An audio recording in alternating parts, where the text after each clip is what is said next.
of time.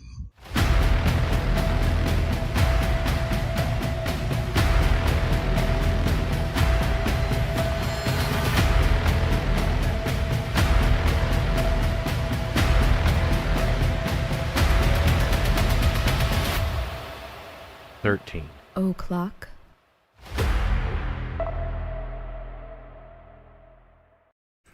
Well, hey, everybody. Here we are, back once again. You guys never get sick of looking at us. Isn't that funny? Shit, we've been doing this shit almost 10 years, isn't it, something? Yeah, we started in like summer of 2016. It's just ridiculous. And this is something I just made up on a whim. Yeah, we should do a show. Well, remember Yeah, that guy at the horror convention is like, you guys are kind of funny. You should do a podcast. Yeah. He was on the podcast. Start a podcast first, yeah. Yeah.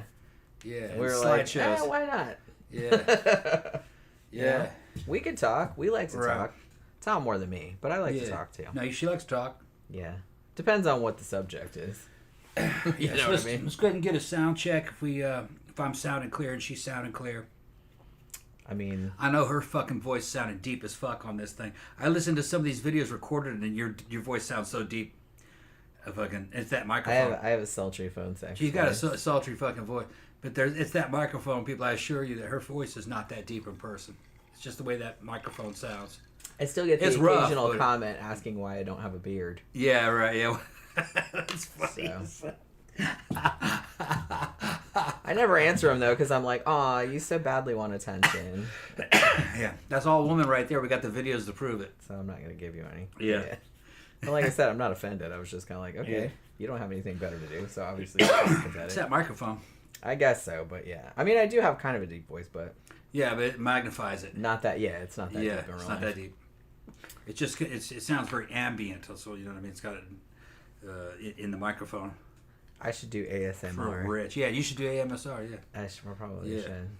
Yeah, Like you I gotta could tell get that people shit, to. You gotta get that shit real smoky. Yeah, it sounds like Yeah. Kim Carnes or Whisper. some shit. Yeah, whisper real fucking.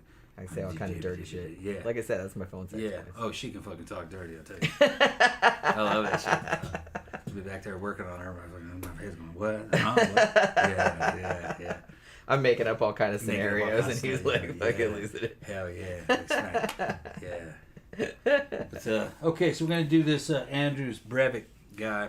Cause shit. Okay, so last week we did the 2019 El Paso Walmart shooting, Yeah. and that shit whistle was inspired by this motherfucker. So some of y'all were like, "Oh my god, you should do a show about that." So I was like, "Okay." So I put it in the poll, and it won quite handily. I Yeah. think there was only 1 or 2 votes. It's funny, for that it. guy was inspired by this one. This guy's a Yeah. lot better than that other one. Well, in terms of just his bravado and his fucking showmanship. better. Yeah, he had whole uniforms made up for himself and everything. He had a whole PR packet, a whole fucking manifesto that nobody read. It's just, you know. What I found out though about his manifesto, because at first we were watching some documentaries about him last night, and they were like a 1,500 pages, more than 1,500 pages. I think it was 1,518 or something like that page manifesto.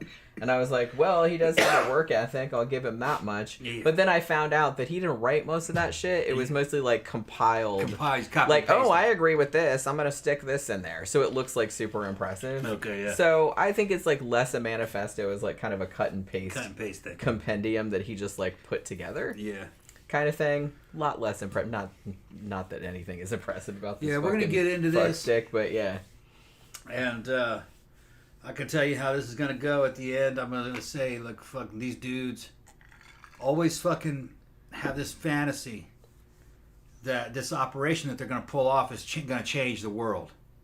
You know what I mean? That they're that special. Like, who the fuck do you think you are? Yeah, they never really. I don't. You're not special. They at can't all. imagine the fact that they're just gonna be put on the fucking pile heap or the dung heap of the fucking thousands of other dudes that have done this in the past fucking few decades. Yeah, it was like, yeah, put that Yeah, shot nobody, in prison. nobody gives a fuck. Nobody gives a fuck what the reasons for or anything. They forget about it real quick. And this dude's basically forgotten here in the U.S. Yeah, I kind of feel like, well, people knew who he was at the time, like when this happened, which was 2011, because it was a big deal. It was I remember like a when it huge- happened. I do too, but it was a Yeah. huge thing like all over the world. I was like impressed because there was all this misinformation about him, you know, about the way that he did it. And at first they made all these wild claims about how he got this done. You know, fucking, it was like a Navy SEAL scuba mission and all. No, we're gonna get into that. Yeah, because that's what we were lot. watching the documentary last night, and just spoiler alert. Yeah. Like Tom was like, you know, you gotta. He like swam to the island. I'm like, no, he didn't. He took the fucking ferry. Yeah, he took the ferry. He was wearing a wetsuit though. He didn't swim to the fucking island. Well, there was all but he's not fucking Superman. When it first had, well, no, a dude could do that. Or new dudes. That oh, did I know that, but I'm just Navy saying. SEAls I mean, it's pretty far, but yeah. Rangers can do that. And the water's super cold. Yeah. But Army shark, man, they're like a fucking. But regardless, Ranger. he did not swim to the fucking island. He took the ferry like everyone else. Right. You know what I mean? Because why would he have to? But they on the news they claimed that he did that. I mean, maybe. Well, like I said, it takes a while for like all the info to come out, I guess. But it's just kind of like I guess that had like stuck in your mind because when you said that, I was like, nah, he took the ferry. Yeah, no, I thought he swam across there with that weapon in a fucking scuba suit, and then got out and did an amphibious assault. He did have something that looked kind of like a wetsuit on under his uniform. Yeah, but he didn't swim across. He took the ferry. Yeah, and he had a Mini 14. I've owned a Mini 14 and a Mini 30. I don't want to say a shit rifle, but kind of a shit rifle. Not as good as you think it would be looking at it. You go, man, that's like a little miniature M14. That bitch might fucking be real accurate. No, not at all. AR-15s and M16s are more accurate. But, you know, we'll get into that kind of shit a little. And he was taking a lot of glamour shots with that rifle. And he fucking hung every piece of shit he could buy off the end of that fucking rifle. Yeah, that one photo that was like in the paper. Like I think it was in the UK. Yeah, they showed it in the documentary. I'm like, holy crap! Look at all the shit on there. It looks like a fucking he was carnival just trying ride. to make that thing look like. Real pros don't want anything on their shit. They just like to be light. I don't even like optics. I think optics slow me down. I just fucking paint the target with a fucking blur of the fucking front sight and just fucking let go. Not knowing where the sights are, just knowing where the rifle hits helps a lot. Fucking in infantry combat, you're not gonna see the target anyway. There's nothing to aim at. Guys shooting at you through the bushes. You can't even see fucking muzzle flashes, or most of the time you don't. You know you're taking fire. You're not quite sure where it's coming from, so you just kind of shoot at that hill over there. You know, that kind of shit. Sights don't help you that much in real combat. Like I said, when we were watching the documentary, I was like, I don't know if he had all that shit on the fucking gun when he actually did the shit. Yeah, he was taking pictures. But he was. I think it was just pictures. Like I said, he was very into like PR. He was very, very narcissistic. Yeah. Which we'll get. I mean, he seemed like a real fucking, yeah. shithead. That rifle might have been hard to get in Norway, though. Well, I'll get into that because I know how he got it. Okay. But it wasn't that hard. Not that hard? No. But were there other options?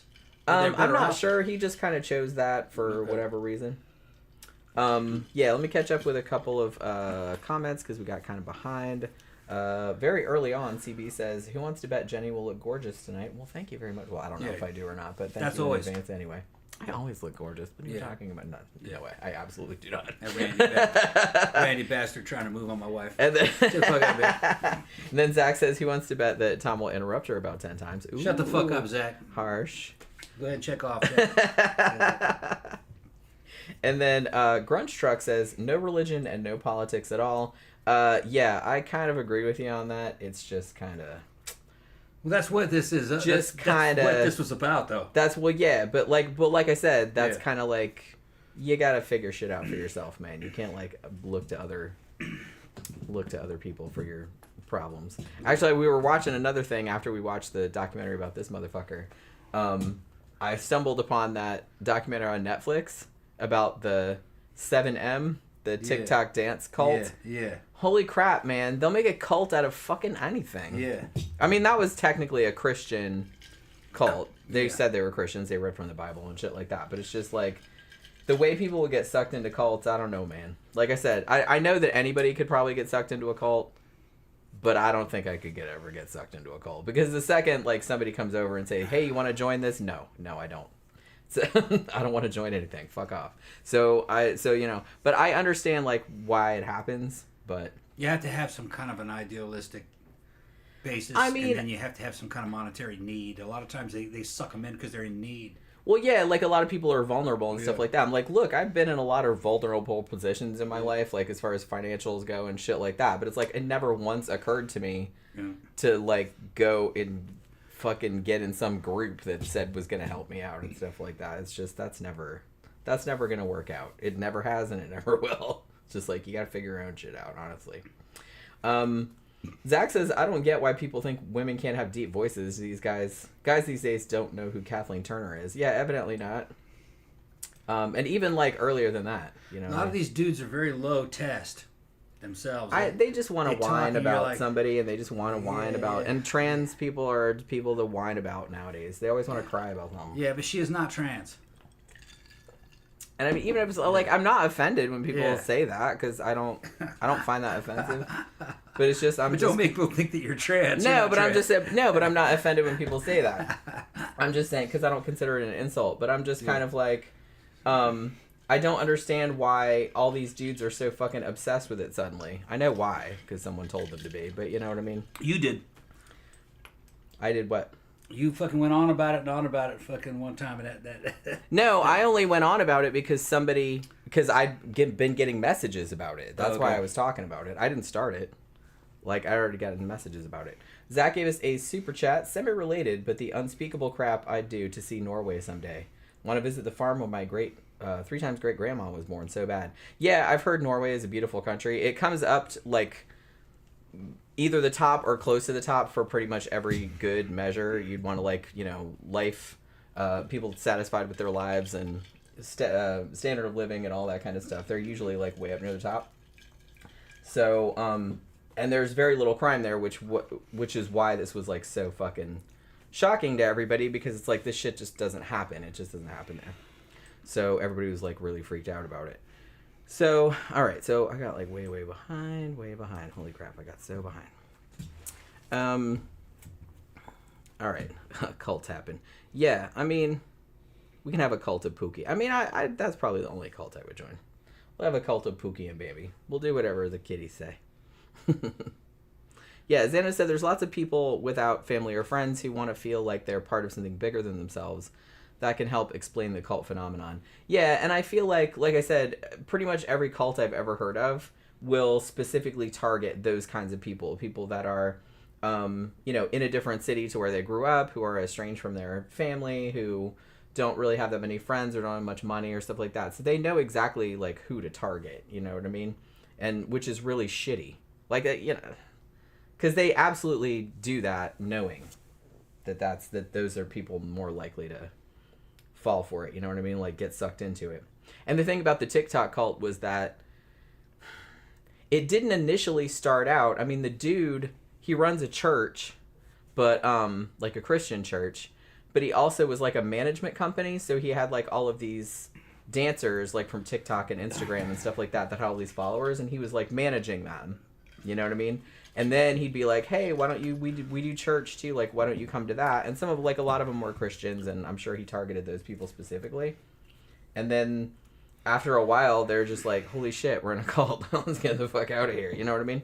It's, you know, so it's kind of scary how that can happen. They'll come at you in lots of different ways.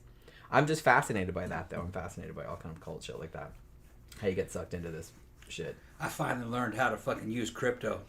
I'm going to tear that shit up now. I'm gonna buy all kinds of legal drugs.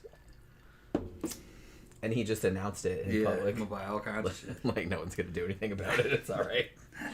No, they're not illegal drugs. They're just drugs. Gonna do anything about it. They're just drugs. It's fine. Yeah. Honestly, like I said, no one's gonna do anything about it. All right, so let's start talking about this fucking show. So, like I said, we did the show last week about that. What was that fucker's name? Patrick Crucius or whatever his name was. The one that did the El Paso shooting. And this was kind of one of his heroes. I think his main hero was the dude whose name I can't remember, but the dude that did the Christchurch shooting in New Zealand. That was like his main hero, but he name dropped this dude as well. And this guy has been name checked by like a lot of shitheads that did this kind of stuff going forward as like, you know, aspirational. Yeah. Which... It's so funny, man. Because the fuck is the matter with the IQs range in these guys? Fucking, I'm gonna throw Ted Kaczynski in this same bunch. Ted Kaczynski was evidently, his IQ was off the fucking charts. You know, he was part of the fucking, you know, he's part of fucking Harvard University. He was extremely intelligent. And he was living off the grid in a fucking little shack and could make a bomb out of store-bought materials, just things that he got from local department store. And he could make it all by hand, a letter bomb. And he had a whole fucking manifesto, and it was pretty accurate what he was talking about. But for some reason, they think this tactic will work. No. No. It's never going to work. When the fuck has it ever worked? One-man wars against the world never work. No. That's not how you do it. You just look like a fucking lunatic. Yeah, and no matter what, even if you might be right about something, they're going to spin it any way they want to make it look like anything that they would want it to look like. Well, and then like even people that would otherwise have maybe agreed with some of your points. Yeah. You do some shit like that, and they're like, okay, I don't want anything to do with that, motherfucker. Right. No thanks. Like, Ted Kaczynski was right about a lot of that shit. A lot of what he was talking about was correct. He had real worries. But his response was that was the wrong way to handle that. You know, fucking... He's kind of a prime example of how people that are, like, really, really intelligent, like, sometimes go all the way around to become kind of stupid again. Yeah. You know? Well, he lived in another time, though. No internet. So he thought he needed that to get the attention. But it wasn't. Well, what's this motherfucker's excuse then? I don't think it has anything to do with practicality. It seems not to. I think it has to do with some kind of an inner fantasy that they're trying to fulfill. I think, you know what? I just think at bottom, I just think they're attention whores. Yeah. I think that's all it is. They're just attention whores. They also kind of have a savior complex. That too. They think they're saving something or other. Saving an idea, saving their people. Ted Kaczynski was saving the human race. You know. Yeah. I mean, this dude, some of the stuff that was in his manifesto that he didn't really write was kind of copy-pasted a little bit from Ted Kaczynski's one too. Yeah. Except he switched out a couple phrases and stuff. But he was a big admirer of Ted Kaczynski apparently. But it's kind of the same thing. I kind of feel like this dude genuinely thought that people were gonna like congratulate him, like, "Hey, good job." Yeah. Yeah, he was gonna be a hero. Yeah. I really do think that he thought that. Well, there's kind of like that movie Taxi Driver. Remember with fucking what's his name, where the guy ends up fighting the pimps and saves the underage prostitute, and fucking he becomes kind of like a hero. That's how they think movie's gonna end. Yeah. They're in the movie. Yeah. They're the main character. And they got the main character in the movie. Main character syndrome. Main character syndrome. Yeah, a lot of people have that. Yeah. I'm glad I never had that.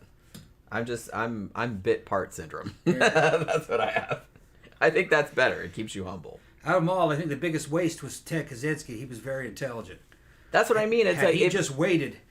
He'd have made a great author. He could have sold a shit ton of books, and then the internet would have been out. And you would, and also fucking. That was around the time, fucking Alex Jones started to appear on the radio a few years later. He'd have been a regular guest on there. Could have sold a shit ton of books, and his story could have got out.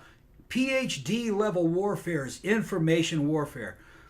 Giving people information, denying information, fucking giving out misinformation, that's the fucking PhD level warfare stuff. It's far more effective than bullets because it amounts to mind control. And mind control is fucking very effective. That's what I mean. The thing about it is that if you say the name Ted Kaczynski, nobody ever says, "Oh, he had some good ideas." Everybody says that motherfucker like bombed a bunch of innocent people. Yeah. Well, he didn't think they were innocent because they were running companies that were immaterial. He thought were trying to kill people. He wasn't being threatened. He murdered people. Yeah. So it's just kind of that's all anyone's gonna remember. So good job, bud. You know what I mean? It's like no one cares about your fucking manifesto. I don't think they even cared. I don't even think. The thing is you can dumb it down even further. I don't even think the public cared about the people that he killed. I don't think they did. The only thing I think they cared about is he had a name called Unabomber, and when you saw a picture of him, he was this crazy-looking motherfucker with a beard and his fucking hair going nuts. That's all it was. That one picture. Because he lived in a shack, like a log cabin. Which, like I said, he was a mountain man. No one's going to listen to anything you say. And all you got to do is say, Unabomber, show that picture. That's all they fucking cared about. Like, that motherfucker's crazy. No one's going to care about anything you say if you look like that. Yeah, exactly. Even if you have like good points and stuff like that, you show that mugshot and everybody's like, "Ooh, oh no." Yeah, because he was like something. Because he looks like a fucking loon. He didn't live in civilization. He hated like civilization. You know what I mean? Yeah. Gramther says, "Hey, Gramther's here." One thing they all have in common, all are incels. Yeah, I was going to point that out too. Yeah. If they had some game with the ladies, they would have different lives. Probably, oh, definitely. Yeah, because they'd have something to lose. Yeah, and they would have something better to do with their time too. It's just kind of like, I feel like dudes that are left on their own too long, especially, I mean, not all dudes obviously, but like dudes of this mindset that have this kind of proclivity, if they're left alone with their own thoughts too long, they tend to become like super warped, and they need like other like outside influences from women or from other people that are just like, bro, what the fuck, you know what I mean? And they don't seem to have that, and I think that's part of the problem. Gramther said Timothy McVeigh thought he would be considered a great American patriot. Yeah, he did. Did we do a show about the Oklahoma bombing? I thought we did, but it was probably like a long time ago. The thing is, you know, the dudes had, from a military standpoint, me being an ex-military guy, these guys had talent. They actually could do a mission with very little support. That's kind of stuff that, you know, asymmetrical warfare is about that, and guerrilla warfare is about that. But this is a part of a one-man war, basically. They don't see it that way. They think they're representing a multitude of people, but they're not. And you can't win a war without propaganda. And they don't control the propaganda. The news media did at that time. So no matter what you do, they're going to fucking spin it to where you're the bad guy. Because you kind of are. Well, not kind of. You are the bad guy. It depends. Depends on how you want to look at it. Everything, all the truths that we cling to depend upon a certain point of view. If you looked at Ted Kaczynski's point of view, he saw the earth as being ripped apart by very aggressive corporations that were going to turn humans into commodities, replace people with AI. A lot of the shit that he predicted did happen. But I think he imagined it being far more dystopian than it was. They always do. I don't really get. There seems to be like a subset of those types of dudes. They think that that's going to be the end of the world. Jerk off over these dystopian scenarios. Oh, there's going to be fighting over food and everything. Well, in his case, he thought that corporations would be able to patent human DNA, which genes and human DNA, which they were actually doing things like that. Yeah, they were doing things like that. And then what they would eventually do is be able to fabricate human beings from fucking whole cloth, which they're getting ready to do that now, and that human being wouldn't quite have human rights because it would be a product of a company. So what he's talking about there is Blade Runner, where they're making the replicants. Right. Well, that's probably where he got the idea from. No, they were all getting it from the same source. Well, yeah. Because they were actually writing about this kind of stuff. You know, in think tank papers and shit that were coming out. But the thing is those think tanks fucking come up with all kinds of crazy shit that never happened, or if it did happen, it's not quite as fucking revolutionary as you would think it would be when it happened. Ted Kaczynski was right about a lot of the stuff, but like I think he thought that it would be far more disturbing than it was. You know what I mean? Like, yeah, they got that kind of shit, but that's not. They're never going to use that on a wide spread, I don't think. You know what I mean? I said, this is why I can't get... The thing about it is that there's, again, certain types of people that want to put that kind of stuff out there because they get off on the outrage. They get off on the outrage and the fear and everything like that because that's what makes people click on their shit. That's what makes people read their shit because people love to be afraid and outraged for whatever reason. And so it's just like, so it behooves them to... kind of put forward like the worst case scenario. I'm like, that is probably very likely not going to happen that way. And honestly, I've always found it very, very pointless even extrapolating because it's like you have no idea what's going to happen. You can't really tell a year from now, 5 years from now. Nobody knows how shit's going to unfold, and it's pointless to speculate. You can look at predictions what the future would be like that were made in the 1950s, and that's not the way it turned out. Yeah, they're completely wrong. But I think Kaczynski was seeing that that technology's out there, that probably will happen. But then his imagination ran away with it. Yeah. It's like, and I'm not saying that you shouldn't be worried about it. It's just, it dominated everything in him, and he was good. Yeah, it's just that... He had a mental illness he had to have had. Right. Like, you have to, like, rein that in a little bit, because you can't, like, make that your entire identity. oh my Yeah. God, this shit's gonna happen. It's like, Yeah. it might, different shit might happen. You have Yeah. no idea. It's like, there's no point worrying about it. There's really not. So he spent fucking years trying to take out heads of corporations that were working on that shit. Like a fucking assassinations through the fucking mail. And I think he hit a couple of targets, but I think a lot of the bombs just went off inside the mail system. I don't remember how many of them actually hit. And I think only a couple of people died, but the rest we of them did a were show just about wounded. Kaczynski not too long ago. He wounded a bunch of people. So He it did, wasn't yeah, just- and some of the people were just like mail workers. yeah, mail workers got wounded. Because the shit went off. The early shit or activated too early. Yeah. Or no, I'm thinking more about No, it like was that was something- anthrax, right? Yeah, yeah. That was the anthrax shit. Well, I thought one of his bombs just went off. Yeah. It was in Well, a that's big. what It was in a happens. pile. Yeah, I was getting confused with the anthrax attacks because we did a show about that not too long ago Yeah. too, like those anthrax attacks after 9/11. But yeah. So Let's get to this dude. yeah, so I kind of feel like this motherfucker, like I said, an admirer of Ted Kaczynski in a lot of ways. He didn't go off so much about like the whole DNA, like genetic thing, like Kaczynski did, but he evidently had like a lot of the same ideas as him because he used a lot of his stuff in his manifesto. So in case you don't remember, this happened in 2011, and Anders Breivik, actually, I was wondering if, because they always referred him by three names, Anders Behring Breivik, and that's because Behring was his mother's last name and Breivik was his father's last name. And they said in Norway that's fairly common. His parents were married, but I guess some people just do the two names. So it's not like a middle name and a last name. It's two last names. You know what I mean? So yeah, this motherfucker killed 77 people.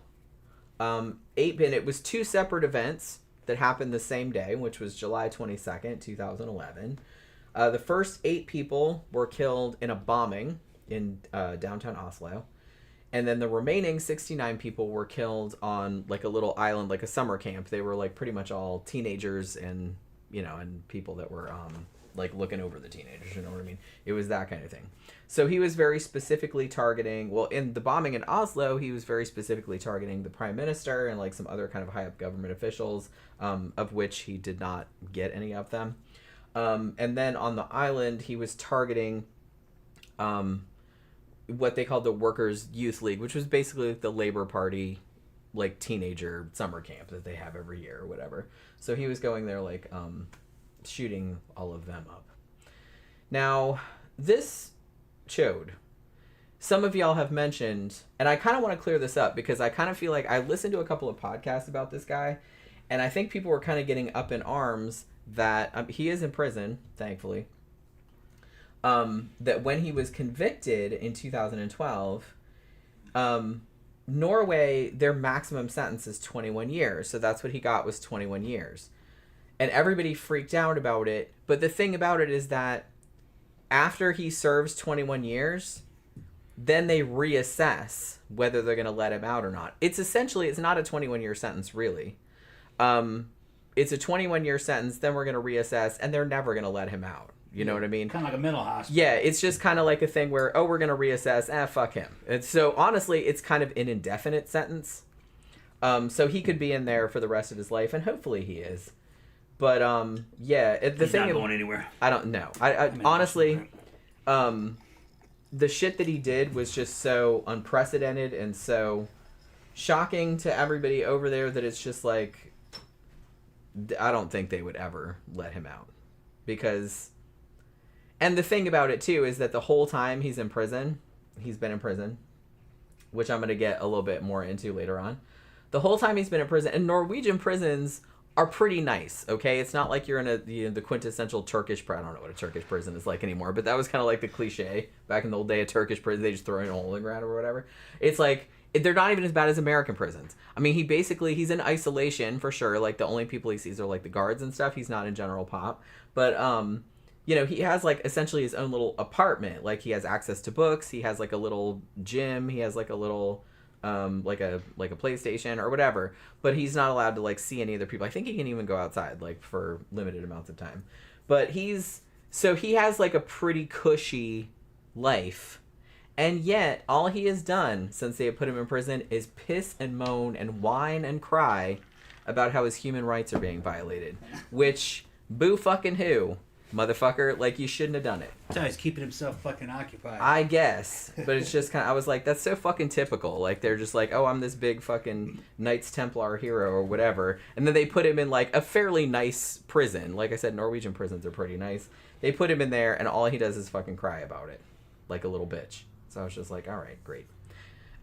Zach gave us another super chat, so thank you very much.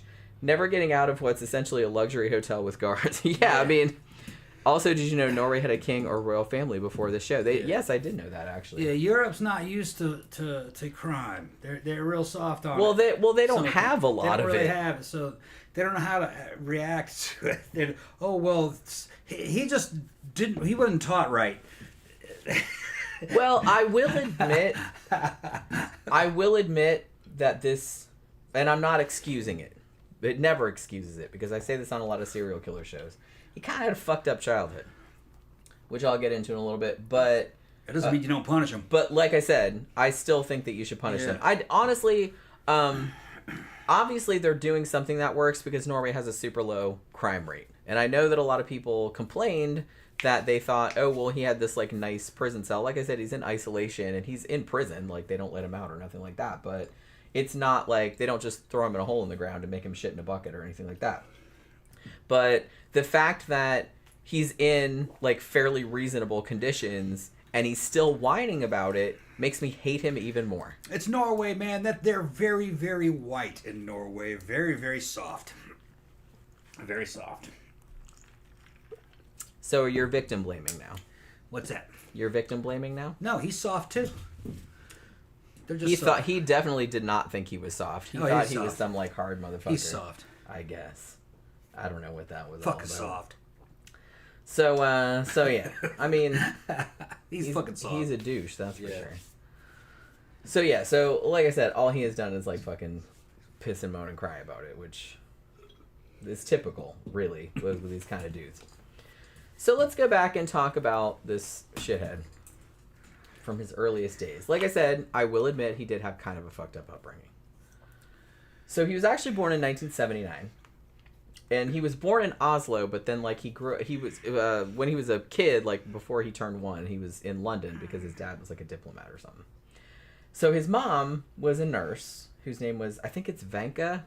It's spelled weird, but I think that's how you pronounce it. I'm sorry, any Norwegians, if I'm going to pronounce everything, like, super wrong.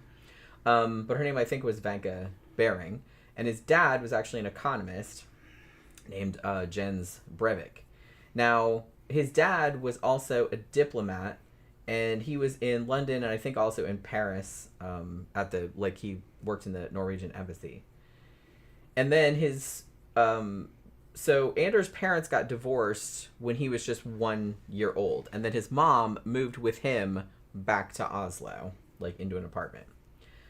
Now, one thing that gets brought up a lot when they're talking about this guy is that it seemed like child welfare services and stuff had this kid on their radar pretty early. The story goes that when he was 4 years old, there were a couple of reports filed about his mental health. Like, they could tell that he wasn't right.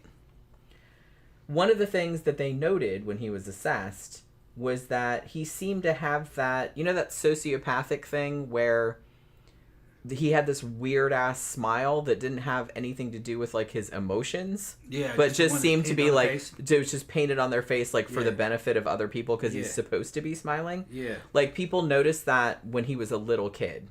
Like, he had, like, this weird ass face. You know what I mean? And also, the child welfare services noted that they were concerned about how his mother was raising him.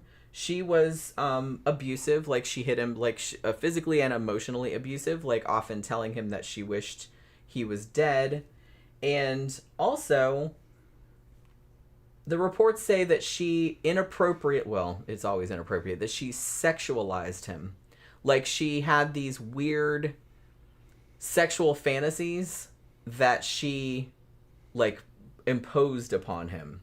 Whether she molested him or not, I kind of feel like that's an open question. I think it's likely that his mom molested him, but I'm not entirely sure. No details are given about what the Not fuck they're really. talking They were about. just saying that she had like these aggressive and what they called primitive sexual fantasies, and that her child would often figure into them. Because she was assessed as well, because she was also a nut. Weird. Like she had she had borderline personality disorder. Not enough information to understand what it is they're talking about. Something primitive, something involving primitive sex. I mean, and the I could child is imagine somehow it. in it. I don't know what they're talking about. But it was enough to alarm. I mean, we're talking about wearing a grass skirt with fire and fucking cannibalism and the Well, kids it might have been watching. primitive What in the talking about. It might have been primitive in the terms of like animalistic, Yeah. perhaps. Maybe she's eating him. What are we talking about? Could have been something like that. It Yeah. could have been something like that. I think they were trying to be. I mean, this was, the 80s, so they were trying to be kind of vague, I guess. Yeah. But yeah, It wouldn't be that way in the South, people. They'd be saying, this bitch crazy. She's talking about eating this boy pee-pee. That's what they did. They said some shit like I mean, that. it might have been They something would have like fucking. that. It might have been They something would have like that. crucified her. Now, the thing about it, so, 'cause like I said, she was assessed as well, because the relationship between them seemed kind of alarming. They said that she suffered from depression, probably, but also, again, borderline personality disorder. And that she'd had a real fucked up upbringing, too. And this report said that they thought, the people writing the report, said we should go in and forcibly remove him from the home and put him in a foster home. Because they thought this is not a good situation for a child to be in. Because she was very abusive. So what had happened with her, I guess she had also grown up in an abusive home and had run away at 17, and then she had had a baby as a teenager, so he had like some half siblings. She didn't get pregnant with Anders until she was in her 30s, and at which point she did marry like his dad, Jens Breivik. And again, the story goes, she didn't really seem to be shy about when she was pregnant with Anders.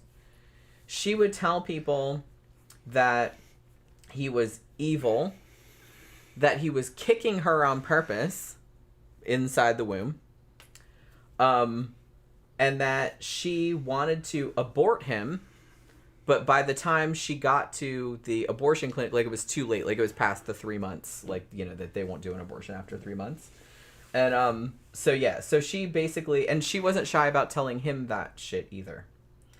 And she also breastfed him for a while when he was a baby, but then stopped because she said that he was, quote, sucking the life out of her.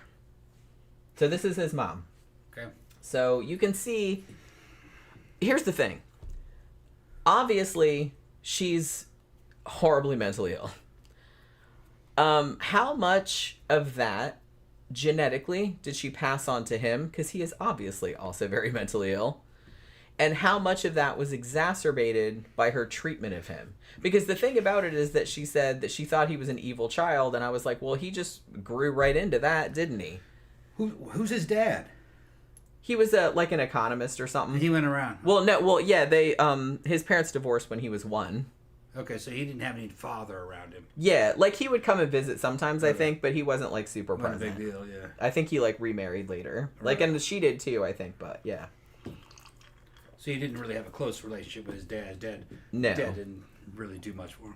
Yeah. So at the time, like when he was a little kid, the neighbor said that there was like screaming and fights and all this other kind of In stuff. the clutches of a crazy mom. Yeah, like she was a nurse and she would like Yeah. leave because he wasn't her only kid. Like she had a couple older kids from like a previous relationship, and like so she would leave them all alone like for long periods of time. Did she fuck up the other kids? I'm not really sure. They all seemed to turn out okay, but they were older. Right. So because she started having kids when she was a teenager. You know what I mean? So she actually applied for welfare benefits, and then she wanted to put Anders in respite care. So she wanted him taken away, because she thought he was clingy. What is respite care? Like, just, it's basically like putting them somewhere else, like putting them in an orphanage or putting them in foster care or something like that. She's a fucking bitch, man. Yeah, she thought he was like too demanding and like clingy and everything like that. Yeah, heaven forbid a kid want to fucking want something from you. Yeah, right? I mean... Heaven forbid a kid wants something. I mean, that's kind of what they do. That's what they like do. their whole job. Yeah. But yeah. So, now for a little while, Anders was taken away from his mom and put like with a foster couple, a younger couple. And this is fucking crazy. This blew my mind when I heard the story. So apparently, when the mom, Vanka, when she brings Anders to the couple, like to drop him off or whatever, the mom says, "Hey, can my little boy touch the husband's penis? Because he's never seen one before and he needs something to like compare himself to." What? This bitch He's crazy. only ever seen like girl genitals. That's some weird shit. At which point the couple were like, "Wait, what?" Yeah. What? Like, who the It's fuck crazy. says that? Yeah. I mean, clearly. Bitch crazy. Like I said, so I think this is a case where obviously his mom is insane. And them crazy ass Scandinavian women. And yeah, and like I said, genetically, I'm sure some of that rubbed off on him because, yes, obviously her treatment of him did not help, but the fact that people noticed, I mean, because, kids are, the way they act and shit like that is, it's hard to tell. But the fact that, multiple agencies noticed from the age of like 4 that something wasn't right with the kid, I kind of feel like maybe there was a large genetic component to it. Like the mental illness was running in the family. You know what I'm saying? Like I said, the way she treated him did not help, and I'm sure made it like way, way worse. Well, obviously it did make it way, way worse because look what happened. But it activated it. Yeah, that's what I'm saying. But it's just kind of like, I don't know if he really had a chance. You know what I mean? Like I said, not excusing it. He should never get out of prison because everybody, if you're an adult, you have a choice. You don't have to do that shit, and he chose to do it. And he knew better. It doesn't really matter if they have a choice or not. I actually kind of think we don't have choices because what we do is when we run into a situation, we go through it and pick the best thing we can imagine, and we go with that. I never pick the second or the third best. I always pick the best one. Well, that's going to change depending on what your IQ is and fucking, So I don't think we really have any choice. I think our freedom of choice is an illusion. And then they can go into the mind and they can see that a lot of decisions are made in your subconscious before you're even aware of it. So I think we're actually kind of running on rails. That doesn't mean people aren't guilty, though. If you got a person who's fucking a menace, it doesn't matter, you know what I mean? That you got to get rid of them or destroy them. Just for the benefit of mankind, you can't have them running around. So it doesn't matter if they're not guilty of it. Well, what is guilt? You can go through. They're guilty. If they do it, they're guilty. Just because they thought it was the thing to do or they liked it, that doesn't make it right, of course. But yeah, I kind of think freedom of fucking choice is a mind trick. It's kind of like an illusion. Here comes Jim. What are you talking about? I'm not sure we have choice. I think it's kind of an illusion that we have. I think we're It running is, on but rails. honestly, It doesn't mean you don't punish people because they're a menace. Well, the thing about it is that you do have choices within limitations. Within limitations, yeah. You know what I mean? You can't choose to be who you are, really.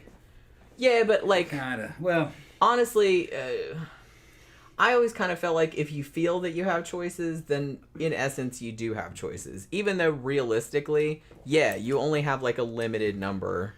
whenever you're confronted with a problem that you think we're going to... Most of the time you're running around on autopilot. I've driven back from work sometime. I can't even remember making the drive. Like, I'm home already. How the hell did I get here?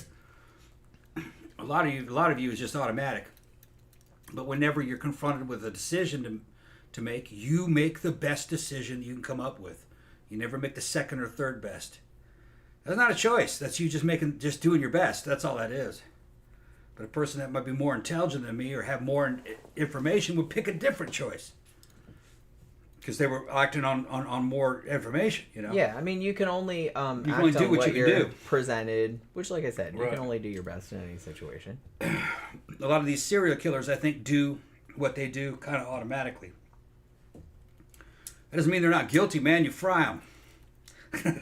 Well, yeah, I mean, see, that would be like saying, oh, well, yeah, I punched that dude and he fell down and died, but I was drunk, so I should get away with it? No, you still did that shit. Or, no, I wanted to kill that woman, but I'm not really guilty of it. See, I'm a serial killer. I have to. No, you're going to fucking... You know, That's just how I roll. that's how I roll. That's how I was guys born just that don't way. understand. I was born that way. It's my sexual orientation. You know, I kill to get off. You know, you're gonna die, dude. Well, You can't do that. Like I said, I'm willing to give people a lot of leeway in their personal choices and stuff like that. But the second that your personal choices impact other people in a negative way, then yeah, you can't be allowed to do that kind of shit. Sorry. I think all those people that go to the fucking go to the needle, lethal injection or whatever, I think they all think they're innocent. Well, Yeah, I killed her, but she deserved it. She was a hoe.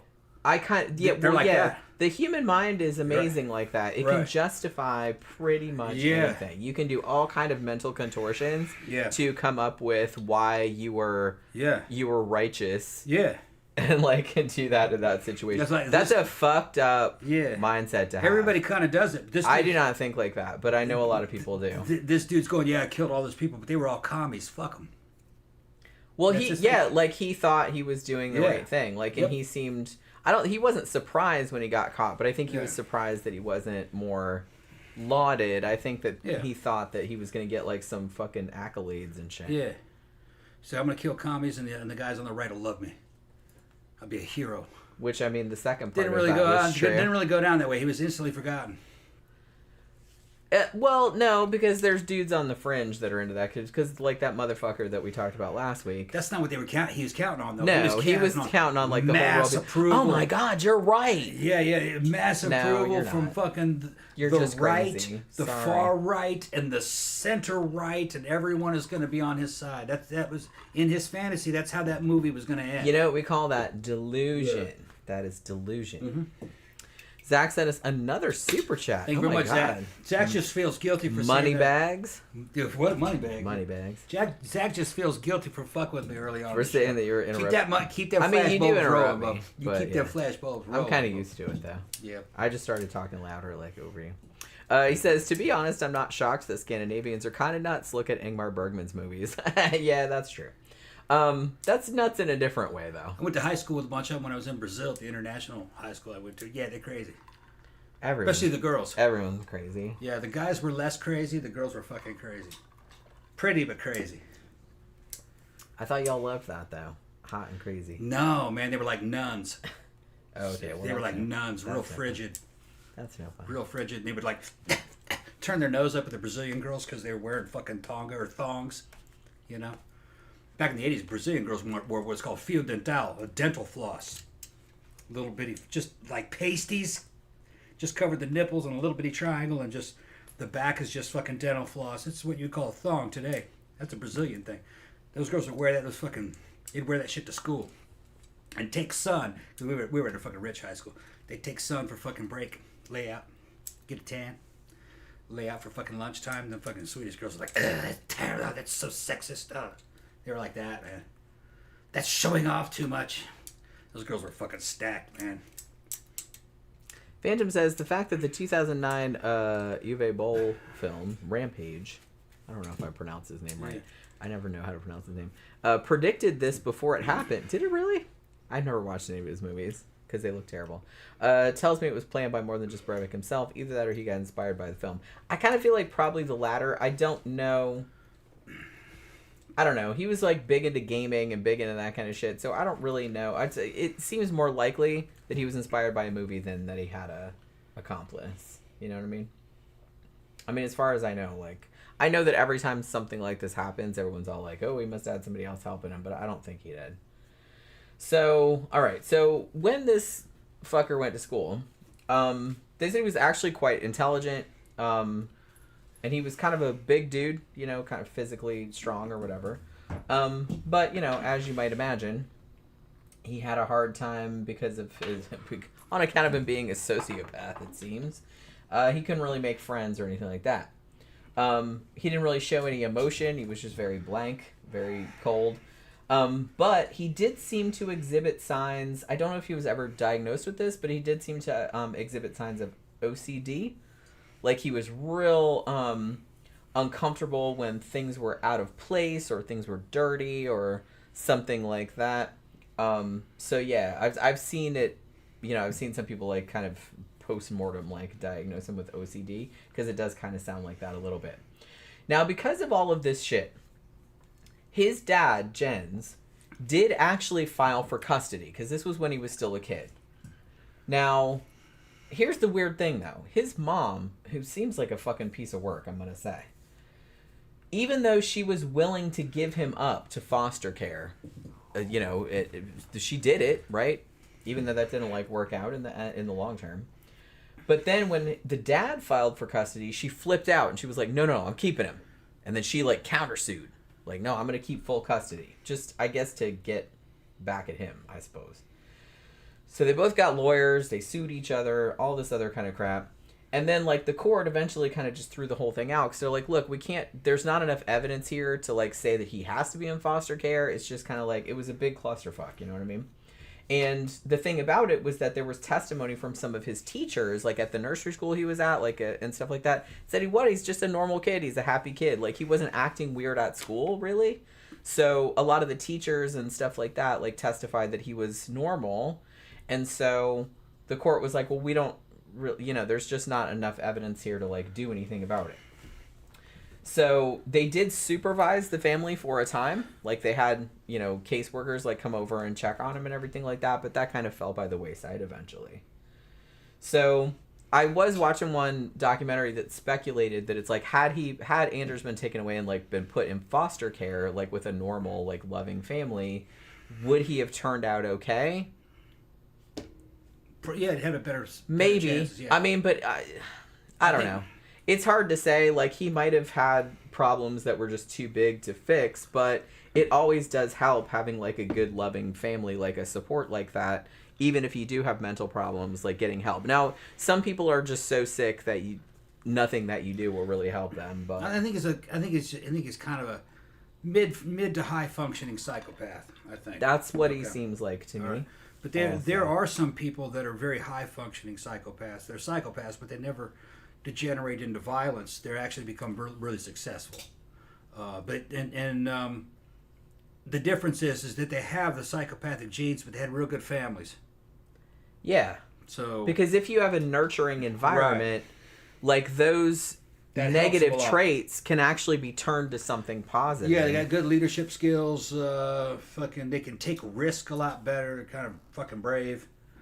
But because they haven't been abused, they're not as, like, apt to like, sacrifice people who are important to them. Yeah. Now, they may sacrifice people that aren't important to them, like people they don't know. Right. Okay, but that's like, well, my team is going to defeat that team in business. We're going to put them out of business. Fuck them. We're going to make that money. That's usually what they're doing. Make good business leaders. They're not killing those other people, but they're driving those other people out of business. Yeah, because they don't care. Because they don't care about those families. That's not their job. Their right. job is to protect their company and the families that he's watching here. Which that's a successful trait for somebody in a tribalistic society. That would be reinforced through evolution. Yeah. You'd have an advantage. Yeah. Well, that's why they say that, like, a lot of really successful people do have A lot of psychopathic key traits of psychopathic traits. Yeah. Yeah. But like you said, those traits can usually be turned to positive traits, at least as far as society is concerned. If they grow up in, like, a normal, like, nurturing environment. If you grow up in an abusive environment, and you also have those traits, then that's, like, the worst of both worlds. Right. And they end up like this fucker, or like a serial killer, worse, or something like that. He's actually in the middle of the spectrum. What's worse is, like, serial sex offenders. Yeah. Serial killers. Yeah. That's kind of how it happens. Even though he's got a high body count, I think his problem is really more kind of like in the middle. Yeah, it's, it sounds dismissive to say that it's just like, he killed a lot more people than a serial killer would have. But it was easier for him. He was using a firearm. Yeah. And it all happened in a short period of time. Yeah, it was just like two. It was in one day. It was like two events. Very different than like, doing it in a sexual situation where you're torturing a person by hand over a period of decades and still sticking with it. And, that you got to be pretty fucking Sounds like that takes commitment. You got to be pretty fucking... I'm going to say you got to be pretty fucking low. Yeah. You're at maggot level. Yeah. Guarantee you. To just keep doing that. Yeah, I guarantee you this is like... He planned to do this. It was kind of like a one-off for him, though. let's say he got away with it. I don't think he'd ever fucking would have the energy to do it again. I don't think he'd do it again. I don't know if I agree with you on that. I don't think he would. I mean, he was pretty youngish. I got a feeling when he did this. I got a feeling it disappointed him. I got a feeling that it wasn't as cool as he thought it was going to be. I wonder. He's like, yeah, I don't know. So that's all it was? It's going to be like that. It's probably how he reacted to that. I think he fantasized it'd be a lot cooler than it was. Well, that's always the case, I feel like. Mm-hmm.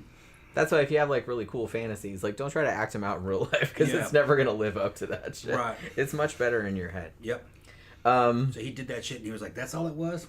Man, okay. Well, let's go to phase 2. Yeah, I thought I'm going it'd to deal be with like the a fucking court system. Superhero kind of thing. I think that he thought he was a superhero. Mm-hmm. Xanada says, having empathy for others helps to not be a sociopath, LOL. Yeah, but see, the thing about sociopaths is that they don't have empathy. Like, genetically, they don't. They're incapable of feeling empathy for others. All they care about is themselves, and that's kind of the problem. Psychopaths can, though. They can feel empathy for people that are important to them.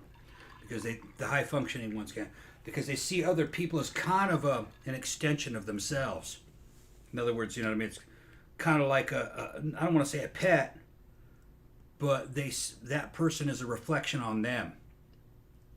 Yeah. You know what I mean? Well, that's why you see, like, you know, that just reminded me of, like, dudes that are, like, family annihilators. Yeah, exactly. That, like, wipe out their whole entire families. Yeah, because they lost their job and they lost face. Like, and I can't now take care of this family. And I can't take care of them, and I don't want them feeling the shame of me being poor now. Exactly. So I'm going to take it upon myself. To put them out of their misery. Even though they didn't ask their opinion. And they're not in misery. Because they don't really see them. They don't see them as fully human. Exactly.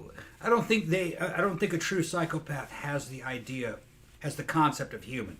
They don't seem to, do they? No. They see other people as, like, NPCs, and it's just kind of like, this is an NPC that I like, and I'm going to take care of this person, and everyone else is just... I think they are also kind of NPC-like. I don't think they have a lot of internal emotions either. Probably not. So, I mean, so I wouldn't know. I'm not a sociopath or a psychopath, so I have no idea, like, what it must be like living in a head like that. From what I've heard, it's kind of a narrower emotional range. Their feelings of being may be different. That sounds horrible. They may be a robot, basically. It would explain a lot. Or something like a robot. Because I have met people that I was just kind of like, that I thought that there wasn't much going on in there. You know were like that once. Coming out of surgery under that anesthesia, talked to you for hours. Well, yeah. You weren't even there. Yeah, but yeah. You didn't even remember it. You weren't conscious during that time. So it could be that true psychopaths are kind of like that. They're just like that all the time. They're like that all the time, maybe. Or partially like that. Which would be really weird. So they're kind of like an automaton. And like I said, I don't have any idea what I said or anything like that because I was, like, out of it. You know? He said I sounded, like, regular, like I was talking regular, but I don't remember anything about it. But yeah, so that's, like, pretty weird. Okay, so this dude... So he gets in, you know, to be a teenager. And then he started getting kind of, like, rebellious. Like, in whatever way that kind of means. So he kind of gets into the hip-hop scene in Oslo, because apparently there was one. And one of the things that he got really into as a teenager was graffiti art. And he was, like, super into it. Like, he would just go all around Oslo and do, like, all this graffiti art. Like, he took it, like, super, super serious. And he never got arrested, really, like, or he never got jailed for it. He did get picked up by the cops on a couple of occasions, but it's just like a bullshit fine or something like that. But the fact that he was picked up and he was doing this kind of shit, that, you know, alerted child services again. Although, again, they didn't really do much of anything about it because he was, you know, a teenager by this time. Now, his mom says that when Anders was 15 and got in trouble for the graffiti shit, which, like I said, seems so minor. It seems like a minor rebellion, is all I'm going to say. Considering what he would go on to do, it seems like nothing, really. Like, it's just not even a blip on the radar. But so, according to his mom, she says that he got in trouble when he was 15 for doing the graffiti thing, and he had to pay a fine to the police. And then his dad cut off all contact with him because of how mad he was about it. Now, according to his dad, that is not true. His dad said, no, actually, it was Anders that cut off contact, and I don't care about the graffiti, and I would have talked to him regardless because he's my son or whatever. I don't know who's right, whatever. But it's just kind of like it was just so funny to me, like I said, considering what he did, that they were like, yeah, he was rebellious as a teenager. He would go around and do graffiti. I was like, that's it? So what? It's like nothing. That's like nothing. But yeah, I guess it was kind of a big deal, like back in the 80s or 90s or whenever this was. Yeah, I guess it was the 90s because he was a teenager by this time. Also, when he was a teenager, he got real into what I guess like nowadays you'd be kind of like manosphere kind of shit. Like he got super into like his physical appearance. He started taking steroids. He started doing weight training. He started to do all that kind of stuff. And he wanted to be like really big and strong and like, you know, was concerned about his face. He actually got plastic surgery later, but we'll talk about that. He actually looked good if you ask me. I thought he looked pretty good. He's okay looking, but like I said... Oh, he looked a lot better than the average ones that do this. The fact that he did what he did makes him look like a monster. He looked a lot better than the average dude that did this kind of shit. He did. Just like he ended up looking like a regular dude. He just looked regular to me. A lot of the dudes that do this shit don't look regular to me. Yeah, I mean, yeah, he just looked like a regular person. He didn't look like some kind of weird genetic freakazoid or something like that. Like I said, the dude that we talked about last week who kind of looked like... And a lot of these kind of mass shooters and all that, they always look like they got a couple chromosomes missing. Yeah, and they're real dweeby and shit. He just looked normal. And he wasn't jacked. I saw him. He's just normal. Xander said, sounds like Trent is to blame for all of this. No. I mean, it could be. I thought, you know what? It occurred to me that when I was reading about this dude and they were like, oh, he started taking steroids when he was younger and started weightlifting and stuff, I said, oh, I wonder if Trent has anything to do with this. Maybe. Trent had been around since the 60s. Yeah, and this was the 90s. This was right around the 90s. It went around out of fashion for a long time. In the 90s, I don't think Trent was a thing. It came back recently. That's kind of a new. I mean, but this is Norway, so we don't really know what was going on there at that time. Right. You know, we're just talking about United States. We're very like U.S. centric, so yeah, true. I don't know what was going on in Europe at that time. So he started doing that. He was always like bitching at his parents for their political beliefs because they were Labour Party. And which is fairly, from what I could determine, seemed like center left. It didn't seem like way out there or nothing like that. And he would get on his mom for being like a feminist. Like she wasn't even a radical feminist or nothing. She was just like second wave. She was just like a regular ass feminist, right. And he would like get on her case for that. Now Norway, I believe. Now this is his birth mom. Yeah. Okay. Norway, the crazy one. Yeah, the crazy one. All right. Norway, I believe, has what do you call it? Mandatory military service. Okay. Now, for whatever reason, when he was assessed, they deemed him unfit for service. Huh. I imagine that probably had to do with his psychological profile, but because he seemed physically okay. Like he didn't seem to have any problems. Something they didn't like about it. So I think that there was probably they didn't. I never found anything that said why that he was deemed unfit for service, but I would imagine that's probably what it was. Well, if it's draftees, then that means that they got the pick of them. You know what I mean? That they can pick. So he was just one there like, no. This guy, we're gonna take another one. Because like I said, if people noticed when he was 4 years old that he wasn't right. Then when he's like when he's 18 or whatever, then they're really going to realize that something's not right. And they're just like, yeah, no, we don't want to deal with that fucking bullshit. Mm-hmm. So, yeah. So, unfit for service. So, he never did get any military experience. So, after he turned 21, he actually got a job in customer service, of all things. And according to some of his coworkers, he was actually... a nice person, and a good worker and everything like that. Although a couple of his coworkers did say he had like a gigantic ego.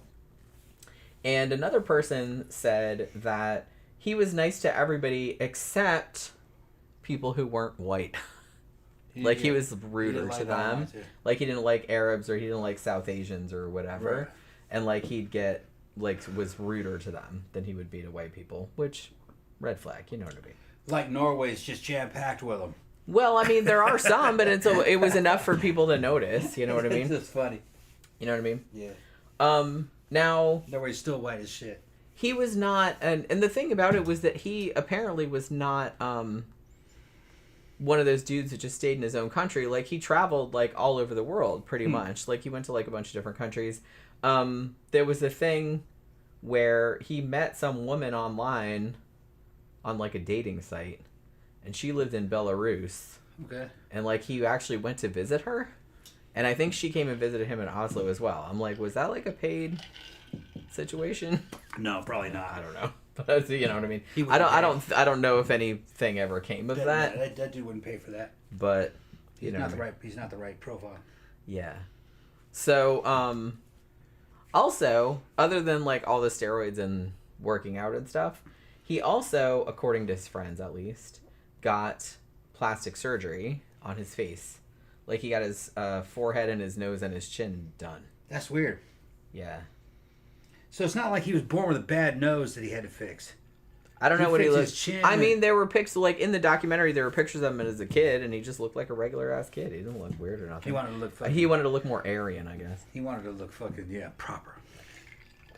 I think is what he was aiming for. He wanted to look even whiter than he already looked. Than he was. He wanted to look like And he already looked pretty white. like a Laplander with reindeer and shit. Yeah. Yeah. I think that's probably what he was shooting for. I wonder, did he go to the plastic surgeon and go, I want to look like the whitest motherfucker that ever lived. Yeah. That'd be awesome. I mean, he doesn't look like the whitest motherfucker. But, I mean, he's up there. He does look like a pretty white motherfucker. You know what I mean? He does. I'm white. Bleach me out even more. I know. It's just... Use that Michael Jackson skin cream. Oh, no. Yeah. It's just, I don't know. It's like, cases like this, and I feel the need to, like, always explain this, because, like, this is fucking horrible, because, like, 77 fucking people died, and, like, hundreds and hundreds of people were wounded, and shit like that. But it's just kind of like, these assholes are just so... They so badly want to be badasses that it's just, I just can't help it. I just have to make fun of them. I just have to. No, if he's in prison complaining, he's soft. You know? He's soft, yeah. Well, he's just a whiny little bitch. He's just a whiny little bitch. That's all he is. The fact that he caused so much destruction is just... Well, here's the thing. When they turned him down for military service, he probably was insulted. I imagine he was, probably yeah. fucking insulted. Because he probably thought, what I am the perfect specimen of Aryan manhood. Right. Well, that may have pushed him down this direction. I kind of thought that too, like when I was reading about that. That he was going to be a self-styled soldier. And see, he's making up his own uniforms later on. Sure. So, like, I volunteered. Had I been turned down, I'd have been insulted. They're like, nah, we don't want you. Right. But the thing is that when you're dealing with an all-volunteer fucking professional military, in a way they have less choice. Because they can't steal from the fucking civilian population. They've got to take the ones that are, they got to choose from the ones that are volunteering. Which probably aren't as good as the ones that they could steal. Although, I don't know, it depends. I went in the 90s. Back then, all rednecks wanted to go do that. So, rednecks and islanders. Lots of Micronesians, fucking Hawaiians, Samoans. And there was and Native Americans. Those are our badasses because they come from warrior culture. And the only way off those islands is through military service. They don't have any money. And then once they go through service, they never go back to that island. They stay here. They marry some white girl. All the ones that I fucking served with, I got them on Facebook, all married to white girls. It's funny, you talk to them now, man, there's no island in them. They're like a fucking mainlander. Just like they grew up here. Yeah. That's how the system went. That's how the system works. Good dudes, man, good dudes. I like tribal dudes, man. I mean, if you grew up somewhere that... is really small and you have bigger ambitions, and that's probably the best way to they're on them get fucking out of islands. your situation. They got all on those fucking islands. They got no fucking economic future, no travel future. You got to get off that island. They're fucking eating spam, living off spam cans, because they don't have fucking beef and cattle on those islands. They have lobster, though, and fish, but when it comes to fucking land animals, they're eating the fucking spam. And they want off. They're young dudes that want to have adventure and shit. And there's shit you can do on that island, but on all those islands, but really they want to come into the big world, you know. So, you know, I experienced it with them, man. Fucking all went through basic together, ended up in Korea and shit. We're like, man, we're in Korea now. Fucking Camp Greaves. Seeing North Koreans and shit, DMZ. It was wild, man. Guys from Inuit from Alaska, Native Americans, Samoans, and Micronesians, and Hawaiians. Pete Torres, Hawaiian. Oh, I'm going off. Go ahead. Yeah. Camp Guy said, I think I read somewhere that the highest per capita alcohol consumption is in Finland or Iceland or one of the Scandinavian countries. That doesn't surprise me because it's like, what is it dark? What are you gonna do? It's like dark 6 months out of the year. What are you gonna do? It's cold as fuck. Yeah. It's like, and they probably like to have a good time. They're like, fuck it, we're just gonna stay in and drink. It's cold out there and it's dark, so we're just gonna stay in and drink and have a good time in the house. Which, like I said, I don't blame them because we do that too. So I'm not judging. So, yeah. So, he got cosmetic surgery, so there's all that. So, like I said, he was trying to look like the whitest white that ever whited. Yeah. So, in 2002, Anders is 23 years old. And according to him later, this is about when he started planning his terrorist attacks. Which, if you can do the math, that was like 9 years before it actually happened. This is when he said he started planning for it. Because he knew he would need like all this money, because he would need to buy all these weapons and bombs and all this other kind of stuff.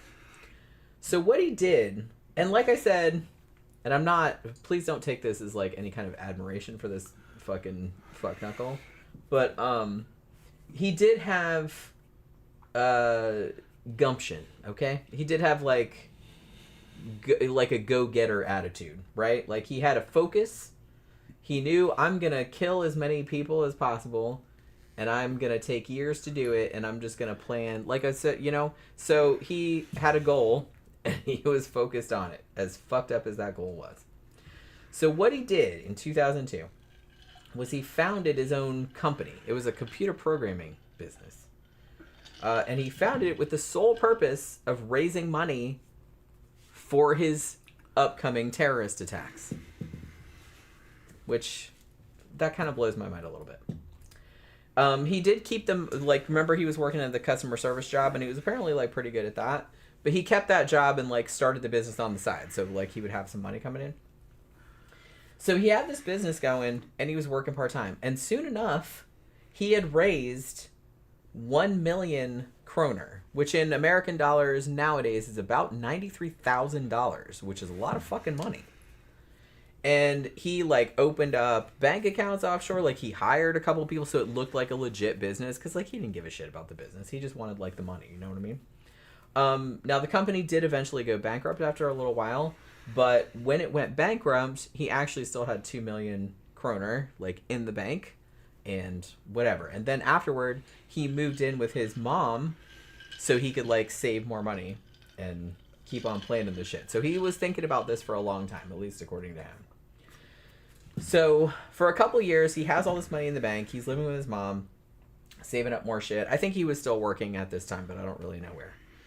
And around this time, too, he started becoming a lot more active on, like, internet, like, message boards and forums and shit like that. Also, you know, like, far-right kind of stuff. And, you know, and anti-immigration, anti-Islam kind of boards and whatnot.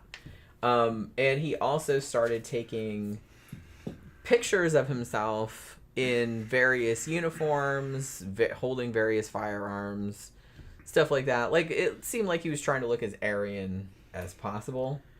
Some of the pictures that they showed on the documentary were kind of funny because it's like the uniform. What the fuck even was that? Well, one of them is there were so many medals on it. Marine Corps uniform. Yeah, it's a Marine Corps uniform. He's changed some shit up. He's got his own fucking medals on there.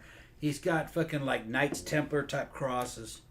He thought he was in the Knights Templar. Yeah, Jen's saying he's trying to look Aryan. He just looks like any white dude you'd put in a fucking dress uniform. You know, Marines look like that. He's just emulating what he's seen. I think one of the jackets was red, kind of like a Canadian Mountie looking fucking police jacket. That's what it kind of looked like.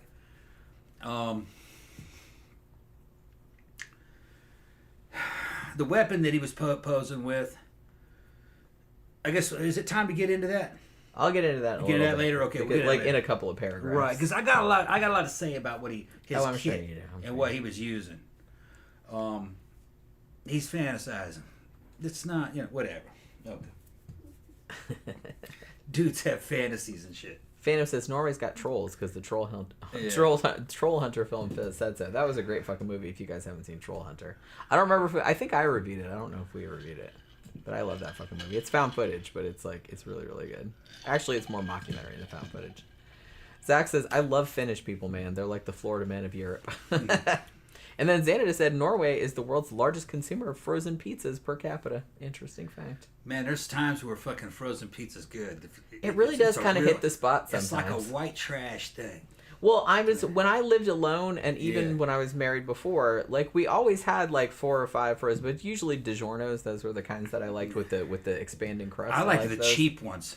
No, well, those were all right too. With the hamburger on it. Those were all right too. But like that's what we usually had. We usually had DiGiorno's. Like we would get them like on sale, like 2 for $7 or whatever the fuck they were, and like you'd keep them in the and you didn't feel like cooking one day, and you're just like, shit, man, I'm just gonna pop that. I always just thought it like junk food. It doesn't taste like pizza, okay? But it's pizza it tastes like adjacent. something. Yeah, it tastes like frozen pizza. If you do it right, it's gonna have that frozen pizza taste. It's Tombstone are good too. I agree. Yeah, that's the high class shit. I was eating the real cheap ones. Like I said, DiGiorno was my favorite. But back in the early '90s, late '80s, it was like 2 of them for $1. There were the 2 for $1.50. So for like 50 cents each. Yeah, 75 cents each. So shit like that. Man, you might as well just get one from 7-Eleven if you're gonna do that. And although the 7-Eleven ones are actually like pretty decent these days. They were only that big, remember? Yeah. Yeah, I forgot the names of them. It wasn't Red Baron, was it? No, cheaper. Shit. Cheaper. It was like store brand. Yeah, I can see the box. I just can't. Yeah, they were flat, little. Yeah, I know what you're talking about. Yeah, and you could get a whole bunch of them for $5. You could get a whole fucking stack of them. Victor says frozen pizza made me gay. Yeah, frozen pizza make any motherfucker gay. I mean, yeah. I ate some of that shit, and all of a sudden, dudes walking by, and I'm like, it wore off though. It wore off. Can I just say that just reminded me of my very, very favorite Onion headline of all time, which is, why do these gay men keep sucking my cock? Yeah. That's a good question. Or something like that. That's a good question. And the article is like super funny too. I'm gonna have to find it. Somebody like linked to it the other day, and it just made me remember it, and I laughed all over again. Look, why do all these gay men keep sucking? Yeah, why does it happen? I don't know. You put it out there, and then motherfuckers. And then, well, in the article, the guy was like, "I'm not gay, but these dudes just keep sucking my cock. I don't know what's going on." It's so funny. I just died laughing like reading. And every time I read it again, it gets old. It's like it's been out for a while. Every time I read it, it just makes me laugh again. Zach can sympathize with a straight man's pain. You don't know why it happens. Totino's, is that what they're... Totino's, yeah. Yeah, Totino. Totino. Now, are they the ones that make the pizza, what are those fucking things called? Pizza rolls. They can make, I think they do make pizza rolls too, but they make pizzas too. And Totino's was one of them. There was like three brands. And like one of the main toppings was hamburger. Yeah. I like a good hamburger pizza. They had another one was sausage and another one was pepperoni. And I don't even think they had a fucking Supreme. Maybe they did. They probably do now. Because some of them had mushrooms on them. This was a long time ago, back in the fucking 80s and 90s. Yeah, I don't even. I'm sure they're a lot better than. It was like a cracker with pizza sauce on it and something kind of like cheese. Kind of like cheese. More like Elmer's glue. It's a cheese product. Yeah, on it. A cheese-ish. Yeah. Product. And you're not sure what kind of meat that is. I mean, possum? Probably soy. Rattlesnake? Who knows? No, they can't get enough of that. Probably soy. I don't know. Armadillo? Yeah. But yeah. So all right, let's get back to what we were talking about. Okay. What's straight man's pain? I've caused plenty of straight man pain. That's Zach. Oh, I bet straight man's pain is you don't know why these fucking gay dudes come and keep sucking your dick. Why does it keep happening? Why is it I'm not gay. Why does this keep happening? Yeah, it's like the old. And I can't stop it. It's that same old excuse. I was walking, and I fell. I was just walking down the street and I fell, and something went up my butt. Yeah, and I fell. Yeah. I was painting my house and I fell off the ladder, and this thing went up my butt. I was up on a ladder. And I don't know how I got there, doctor. I really don't. Like how this model train got up my ass. Yeah, every fucking emergency room has heard that. I was walking, They must every Yeah. time. I wonder Yeah. if they keep like a running tally. Yeah. Or like they have like a betting pool or I was something. Because I walking totally would if and I I worked fell. I tripped. Next thing I know, that fucking metal choo-choo train was in my ass. I don't know how I got there. Shit happens, you know? Yeah. Shit I happens. don't know how the Hot Wheels got in my ass. I was walking. That'd be pretty good if you could get a tiny little Hot Wheels car up your ass just from walking and falling. I saw the X-rays. Yeah. I saw the X-rays. Well, see, something small like that, they absolutely know that you deliberately stuck it Yeah. up your Well, ass. Because you I can't saw- just fall on that and I have s- that go up your butt. I saw the X-ray and he had 2 or 3 in there. It's like 2 or 3.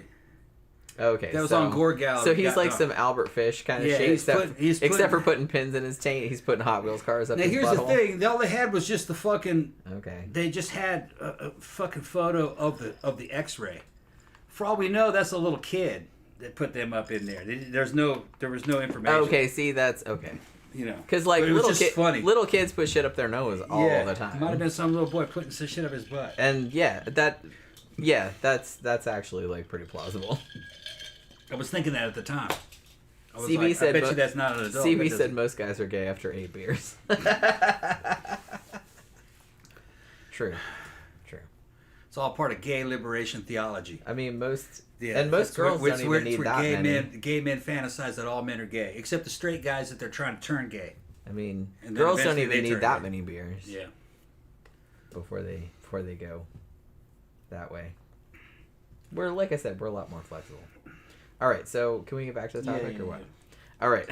Oh no, how'd that get up there? Yeah, I kind of feel like I said, my sister used to do billing for a GI clinic, and she just like used to tell me all kinds of stories. But yeah. So where did we get distracted? Oh yeah, Gays. the Aryan looks. Yeah, the That's what. Well, we were I just, didn't really we were take it just as laughing at his stupid photos Yeah. because I was like, clearly this dude like thinks a lot of himself. He's trying to take Class A photos, dress uniform photos, and he's just copying it from real servicemen. Yeah. The pose and the look and shit of a uniform that wasn't given to him by an organization, just one that he bought and made up himself. That's the worst thing you could possibly do in the eyes of a real professional soldier. Your uniform really is not yours. It's part of the state. It was given to you. You earned it. But you can't earn something and give it to yourself. It has to be given to you through an organization. Oh, I'm sure he had some kind of convoluted But he's gonna reason have some for why he convoluted could way, do yeah. that exact thing. Right. You can't give yourself medals. Unless you're a general at the Pentagon, they give each other's medals all the time. Those motherfuckers are civilians. I am the really. best person ever. Yeah, and yeah, this model says so right here. Motherfucker hasn't done a single push-up Medal in his says life, and he's got a fucking whole. And during peacetime, he's got a whole fucking row of fucking medals because he works in fucking Pentagon, and he's not in the real army, you know. Man, it's just like being in Girl Scouts and they'd give you like Yeah, all these right, like yeah. bullshit medals. Like we know you didn't really do that. Here's one for tying a knot. Yeah. Here's one for like making a fire one time. You know what I mean?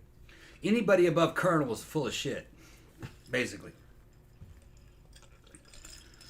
Anybody under captain's kind of full of shit too. Between captain and colonel, How fucking funny would it be? I would love to see one of these dudes with like all these medals on their chest, and then there's like a Girl Scout cookie selling badge. yeah. Like next, that would be so funny. Like just to fuck with people. All right, so yeah, so he's living with his mom at this time because he's saving money, and he's just like kind of isolating, like spending a lot of time on the internet, as one does. That's like a recipe for disaster, obviously. So then he starts applying for a bunch of credit cards, and he gets like a bunch of them. So that's like some more money that he can use to fund his little whatever the fuck it is that he's doing. Now, another thing that he did in 2009 was he actually founded another company, a farming company. Like, but he did it as like a sole proprietorship. Like, you can do that here too. And the farm was like outside of Oslo. I think it's about 85 miles, 87 miles, something like that. Like outside of Oslo, like this kind of remote farm area. Pretty much the only reason that he established this farming company was that so he could buy fuck tons of fertilizer without anybody questioning him. Because apparently, I don't know if the law is different now, but like at the time in Norway, if you owned a farming company, nobody questioned like how much fertilizer you bought. Like you could just buy as much as you wanted. And he apparently knew that, so he founded a farming company. That's what he did. Now, in 2010, like in late summer, early fall, he went to Prague to try to purchase some weapons illegally. Now, when he went, he took like a bunch of fake police badges and like fake police ID that he had bought online, and he took a bunch of paperwork saying that he owned this kind of company or whatever, like so it would make it easier, he thought, like to get weapons or whatever. So he's there, and apparently he struck out for whatever reason. Like he didn't buy any weapons while he was there. This is a black market source? Yeah. Okay. But then it turns out, I don't know if they were just like, what's all with all this fake shit? Like, why are you trying to do this? I don't know. I don't know why it didn't work out, but it didn't. But then when he comes back to Norway, he discovers that, you know, there's loopholes where you can buy shit legally in Norway. So what he did was he registered with the pistol club, and he like joined, like he bought this hunting license and all this other kind of stuff. So he was able to buy several firearms. After he did that, he bought a semi-automatic 9mm Glock 34 and a semi-automatic Ruger Mini 14, among other things. But that's kind of like the two main things that he bought. And that, like I said, that was legally purchased in Norway because he went through the little bells and like the little hoops. I got a feeling that they allowed you to have the Mini 14 in Norway because it had a wooden stock on it, and it looked like a traditional old-fashioned World War II rifle is what it looked like. But it could take a 30-round magazine, and it's 5.56, like same round M16 fires. Yeah, that's why he got that. It looks like a little M14. So one thing, like there was a farming supplier that sold his company, really it was just him, but sold him 6 tons of fertilizer in, I believe, May of 2010 or 2011. And then later on, he tried to buy, well, he did buy, actually, like a little bit of an explosive primer. He bought that online from a company in Poland. And when he did that, there was like a trigger, you know, his name was reported, not just his name, but it was like a bunch of other names, like people that had bought like, you know, kind of suspicious shit, like from this shop. And so his name was put on a list that he had bought this kind of suspicious thing. What was it? So it was some kind of like explosive primer that he bought. An explosive primer. Yeah, I don't know what it was exactly. Okay. But they did look into it because his name was put on a list. I don't know what you're talking about. At the time, they were like, well, we looked into it, but we didn't really see anything particularly suspicious, so we didn't do anything about it. Are you talking about blasting caps? I don't know. I don't know what it was. It must be blasting caps is what you're talking. Because a primer is what you put in the base of a cartridge to set off the main propellant on the back of a bullet. Let's see. He wasn't hand-loading ammunition, was he? I don't know. Okay. Because they probably wouldn't care about if you bought a box of primers, you know. That's for rifle cartridges or pistol cartridges. He must have bought a blasting cap. It's like a primer. Yeah, but like I said, bigger. it was just like a bunch. He got put in a, like on a list with like a bunch of, I think it was 60 other people. Yeah, you knew on the list that were, people were like, why are these people buying this stuff from this shop? You use a blasting cap to set off an explosive compound. Yeah. People think that if you just put the explosive compound there and you just somehow put a fuse on it, that it'll blow up. It won't. You need a small explosion to trigger a big explosion. And that's what a blasting cap does. It's like a primer in the back of a cartridge, except it's, you know, they're usually about 3 or 4 inches long, and they're set up to some kind of a fuse, either a fuse that burns or something electrically triggered fuse, and that blasting cap explodes and sets off your fucking your explosive. Well, civilians buy explosives, so they also buy blasting caps because there's a use for them in demolition, blowing things down like buildings and blowing stumps out of the ground, blowing up beaver dams to free up a river that's been infested with beavers. A lot of different reasons for them. People buy them all the time in country areas. I imagine some people in New York probably freak out, but that's just fucking, that's the way it is, because you need construction and demolition shit to survive in the wilderness, you know, and to build things and to tear shit down. All right, so I'm getting empty, so I probably Yeah, I'm need making another one. All right, so now we're getting into the main event, if you want to call it that. As I said, this was a 2-stage attack. It was a bombing and a mass shooting. So this happened on July 22nd, 2011. So Anders gets into one of his many uniforms. In this case, it was a police uniform. And put his bomb into like this white van. I think it was like a Volkswagen Crafter, something like that. It was like a white Volkswagen van. He had like the whole deal. He had like the uniform, he had like the helmet, he had the face shield, he had all that other kind of crap. So he puts the bomb in the van, he puts like all his guns and his ammunition and shit. He had a shit ton of ammunition and shit like that too. So then he drives the van to Oslo to this kind of office park. And it's about 3:15 in the afternoon, thereabouts. What he was going to do was he was going to park the van like in between like all these kind of government buildings, like in this one office park. And earlier on, he had actually driven a getaway car, which was like a little silver Fiat, and he had kind of stashed it like nearby so that he could like run to it and like drive away real quick. Now, the office that he was targeting particularly had the office of the Prime Minister in it, the Royal Ministry of Justice, to public security offices, things like that. And then there were like all these other buildings around there. Like if you watch, there's like lots of documentaries about this online.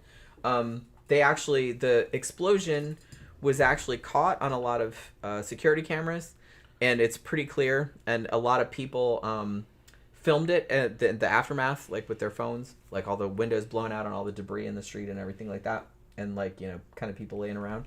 So you can see that on YouTube. It's like pretty easy to see.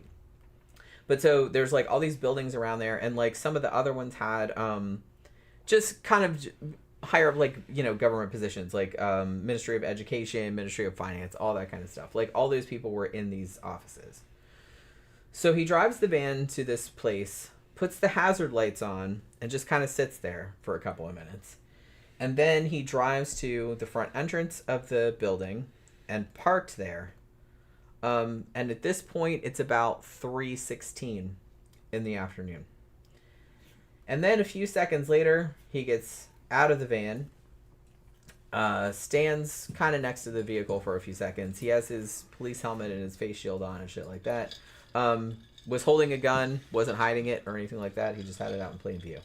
And then he starts walking away from the van, like toward where his getaway car was. I'm not entirely sure. I think it was just like a block away. There is CCTV footage of him walking, like to like on the sidewalk, like toward where his car was, like in all his gear and shit.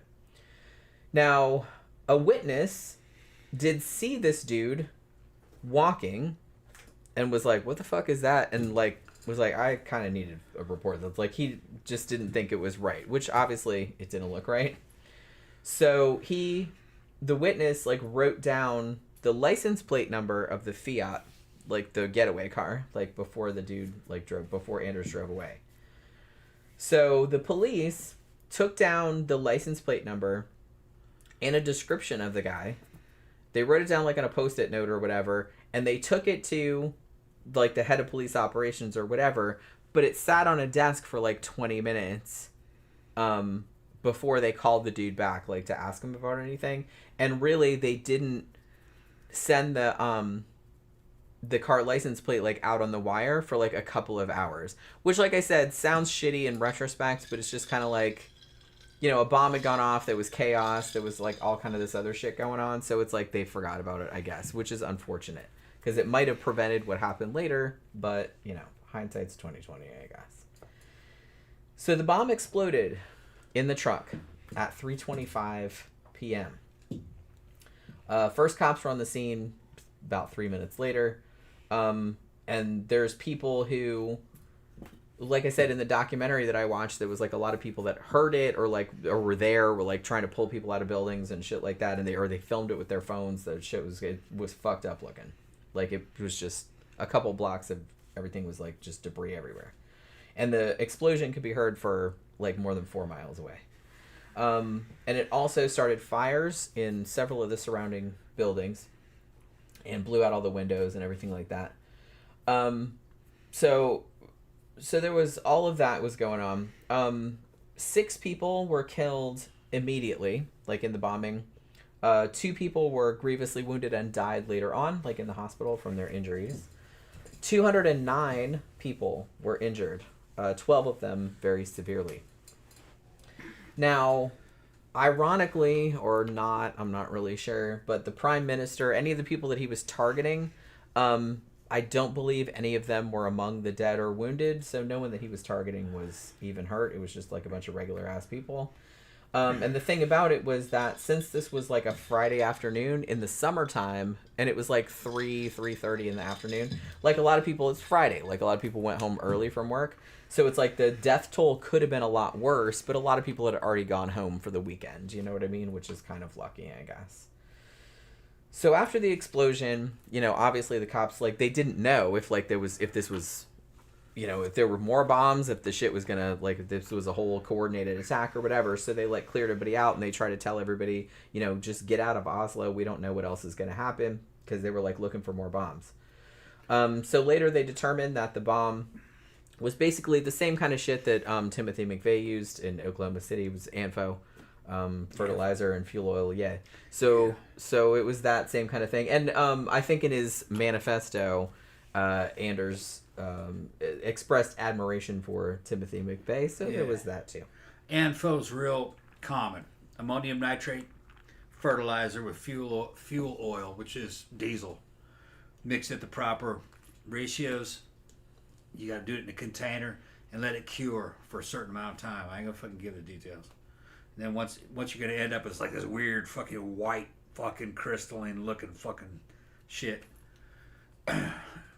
Looks like ice, but it is. It looks like snow or something. You set it off with a stick of dynamite, quarter stick of dynamite, or a blasting cap. It's not a high explosive though. It's a low explosive. Good for heaving, pushing things over. If you have enough of it, you can do a lot of damage. You can push over an entire building, like what Timothy McVeigh did. Basically push over a building. Cheap, effective. Yeah, don't encourage people. Hmm? Brian is here under a different name. Yeah. So hey, how are you? Glad you are okay from Hurricane Debbie. Yeah, our power didn't even go out. Like, it was kind of like there was a lot of rain and wind and stuff like that, but it wasn't that bad. There was like some flooding, and I know some people's power went out and shit like that, but we were okay where we were. It was just kind of like your regular thunderstorm kind of situation like we usually go through. But yeah, I forgot to mention there is I don't know if it's still on Netflix, but there is a movie I think that's called 22 July or July 22nd or something like that it's like a fictional like reenactment of this, which I haven't seen, but I kind of want to watch it now. I just watched a bunch of documentaries, but there is a movie about this. So while all of the chaos was going on in Oslo with the bombing, Ole Anders got in his little car, his little Fiat, and he drove. He still has police uniform on, and he drove to the point where the ferry was to go over to Utøya Island. Yeah. Now he goes to up to the ferry. Says he's a cop. He says his name is Martin Nilsson. He had that uniform on and everything like that. And basically he's saying, well, we want to go, we're sending us over to the island to make sure, because we want to tell them about the bombing in Oslo and make sure everybody, because some of the politicians and stuff like that he was targeting in the bombing, some of their kids were on that island. You know what I mean? Some of them are just random kids, but like some of them are just. It was kind of like a nice little private school type retreat on this island. It was a summer camp. They went like one weekend a year or something like that. Yeah. He believed they were all a bunch of kids of the commies. So he was going to take them out. It's a little bitty island too. It's like super small. Like there was that was another thing that was in the documentary. There was like all this helicopter footage because there was a journalist that went out there and is like with a guy with a helicopter, and they filmed a lot of it, and they filmed some of the shit happening too, which was like pretty fucked up. So yeah, so this island, which is very, very small, it was just kind of like it was basically like the Labor Party's their youth camp. Like I said, they would go one weekend every summer. and just go. Yeah, it was like 600. I think it was like 600 teenagers there at that point. They were just going camp and sing songs and just do camp shit. You know what I mean? So Anders shows up on the island. He gets over there on the ferry. Says he's a cop.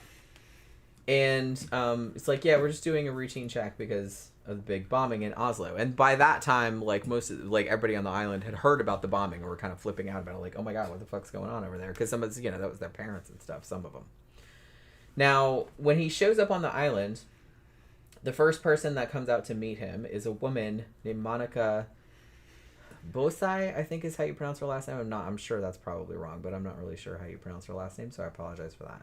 She was like the leader of the camp, you know what I mean, and kind of like the one that coordinated everything. And she met him, and she thought he was a little bit sus, and so she called the security officer, whose name was Trond Berntsen, over. It was like, come over here and let's see what's going on. And then Anders just basically shot them both in the head, like bap bap, just killed them both like that. With the pistol or the rifle? I don't know. Does it matter? It didn't say. No, I'm just thinking what his operation was. I don't know. He was off the ferry at this time, right? Yeah, he had already got off the ferry. Okay. He was on the island now. It's on the island, okay. And then, like, people that hadn't seen that, because he was a cop, looked like a cop, he started, like, asking people to, like, oh, come over here, like, we gotta tell you, like, about the shit that's going on in Oslo or whatever. So obviously people like, oh, it's a cop. So they went over there, and he just opened fire, like, just started shooting them. At this point, like, he killed and wounded, like, a bunch of people at this point. He was just, like, fucking shooting at everybody. And the island, it's not, like I said, it's not huge. Like, you can just walk around it. I think I heard somebody say you could just walk around it in an hour, but it might not even take that long. Because when I saw it from the air, I was just like, oh my god, it looks fucking tiny. You could probably, like, walk around it in, like, half an hour, maybe. But not everybody knew what was going on at first, because some people were, like, in the camps. Because, like I said, there's, like, 600 kids and, like, some other, like, adults and stuff like that. And it's like, at first, they were just like, is it fireworks? Or, nobody really thought anything about it. So nobody was freaking out at first. But he just, like, goes around this island and just starts fucking shooting everybody. Slaughtering the whole island. When some people realized what was going on, like, some people started, like, jumping in the water, like, trying to swim back to the mainland, which is, it's far. That's a good idea. I mean, it was, yeah, and That's actually a lot of those people did survive, but not because they made it, because it's far, but, just like, because they got rescued. Yeah. One of the women who survived, whose name was Dana, she was just a teenager at the time, and she said the fucked up thing was that when he was just going around shooting everybody, some of the people pretended to be dead so they wouldn't get shot, but he just very leisurely would go up to them and, like, check and see, and then he would just fucking shoot them again. Yeah. You know what I mean? Yeah, he was like the Sandman showing up. Oh, you're faking. Pow. Yeah. Yeah. The only people he spared, an 11-year-old boy, who was actually the son of the security officer who was one of the first people that he shot and killed. The 11-year-old kid, kind of a badass. Like, the dude was, like, pointing a gun right at his face. Mm-hmm. And apparently the kid said to him, I'm too young to die. Like, don't kill me. And he didn't. Yeah. He was 11. So, I don't know if he, like, admired the fact that the kid just, like, looked right at the gun and, like, stood up to him. Yeah. He probably was like, yeah, you're too young. And there was another guy that was 22 that actually, like, said not to kill him and stuff like that. There was one guy in the documentary, I don't know if this is the same guy that they were talking about, but he actually was confronted with Anders, like, but had the gun right in his face, and he's like, and then Anders didn't shoot me. Like, he shot him later, like, in the shoulder, like, right before he got arrested, but he survived. And later on, he'd said that he didn't shoot him because he looked right wing. Yeah. What he's talking about is the dude looked alpha. I saw him. Yeah. So he thought he was one of us or something. Yeah, he kind of had spiky hair. He looked alpha, so he let him go. But yeah, he didn't shoot him. But like I said, he shot him later, but just in the shoulder, and he survived. Did you know that was the same guy, though? I don't know. Yeah. Because that was, like, right near the end of the spree, like, where the police were coming. So, you know what I mean? So obviously, like, everyone's freaking out. Like, people are like trying to hide. They're trying to hide in the bathrooms, like, and they're like texting each other, like saying where he was, like, hey, he's over there, like, watch out, you guys, and shit like that, because they don't want their phones ringing and like alerting him to their presence or whatever. I would have made a beeline to that shoreline and fucking dove in that water. And a lot of people did. That was the best thing they could have done. It's hard to hit somebody in the water at a distance, and the thing he is, did shoot into the water. He'll shoot into the water. Thing is, and he did hit some people, but most of the people that got in the water, like, actually got rescued and they lived. Water slows bullets down, even rifle bullets, very quickly. So if you've got it, you know, at a certain angles, you have fucking sometimes maybe 14. He hits just below you in the water line, only an inch off maybe, and we're talking at 100 meters, 150 meters. But now the bullet has to go through fucking 16 to 20 inches of water. All right, that slows down rapidly. It'll hit you, but it might only put a welt on you, or it might only go in over a couple inches, and you can live. If that bitch would hit you at full force, it'd go through 4 people, 5 people, kill you deader than shit. So jumping in the water is the best thing to do. Get the fuck out of Yeah, there. like I said, a lot of people did that. And most of those people did survive. Like I said, he did shoot into the water, and I believe he did kill some of the people that were swimming. They were trying to swim away. Because, like I said, it was kind of too far, like, to swim to the mainland. But a lot of the people were just like, fuck it, I'm taking my chances. And the thing about it was that there were a lot of... Because I kind of feel like it's such a horrible situation that I feel we should shout out a lot of people who lived in the like on the surrounding islands or like on the mainland when they heard what was going on the island, that there was like a shooter. A lot of them got in their fucking boats and went to the island, like, to help people. You know what I mean? Like, they went out there and they started pulling kids out of the water, like throwing them life vests and stuff like that. So a lot of the kids that jumped in the water and swam were rescued by neighbors, like other people that lived on the island or lived on the surrounding islands that had come out in their boats when they heard about what was going on, and they came out and started pulling people out. So some of those people, they estimate, like, saved 30, 40 kids that probably would have been shot, you know what I mean, or would have drowned, like, because, like I said, it was kind of too far to swim. But yeah, they pulled them out and got them all out of there. So yeah, so this motherfucker went around this island for an hour and a half, just, like, shooting people. Also used hollow point bullets, like, to cause as much damage as possible.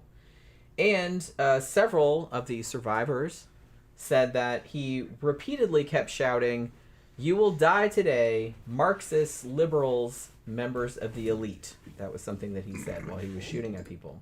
Youngest victim was 14 years old, a kid who was originally from New Zealand. So, like I said, there were a lot of people who really were heroes that day because they absolutely heard what was going on and said, we got to go help those kids, and, like, went out there in their boats and, like, started pulling them out of the water and shit like that. So they saved a lot of people. And a lot of the teenagers, too. There were 2 teenagers, a 17-year-old and a 16-year-old. When they first saw the dude, they didn't have anything with him, so they just started throwing rocks at him. Like, I guess to distract him or, like, to fuck him over or whatever. And they said, okay, well, this isn't going to work, obviously. So they said, okay, well, we're going to go try to help some people. So they pulled a lot of kids away and then, like, tucked them in this little cave. And they saved all those kids. I think it was, like, 23 kids or something like that. Because the Anders did not find that cave. So there was another place, too. Like, because there's, like I said, it's a camp. It's a summer camp. So there's, like, a bunch of little buildings and shit like that. So a bunch of kids, too, hid in this building they called the schoolhouse. And Anders actually shot into the door of that place, but he couldn't get in because they, like, locked it. They barricaded the door and stuff. So all the people that were in there lived. And all the people that were in this little cave that these 2 teenagers had stuffed them in, they all lived, too. So that's, like I said, there were a lot of people that, like, helped these kids out, and that's, like, pretty awesome. And some of them, like, weren't even from there. Like, one of them was a German. Like, a couple of them were, like, tourists and shit like that. They just, like, went out there and said, we gotta help them. Now, interestingly, not the current prime minister, but the former prime minister at the time, whose name was Gro Harlem Brundtland, I guess was her name. Now, Anders had a particular hatred for her, and said that he had actually been targeting her specifically, but because there had been construction on the train and like because of the timing and stuff like that, because she had actually been on the island that day, but by the time he got there, she'd already left, and he was kind of bummed out about that. So yeah. Now the problem, why he was allowed, well, not allowed, but why he went for an hour and a half, just like shooting people on this island. The cops knew about what was going on. Like I said, a lot of the resources were, allayed by the shit that was going on in Oslo, obviously the bombing and everything. And then when they heard about the shooting, they tried to start getting out there, but it's like they didn't have any helicopters because it was all being used for the bombing shit. And then, like, when they got there, like, there were no boats, so they had to, like, wait for a boat, like, to take them out to the island and all this other kind of crap. So it took them, like, a while to get out there.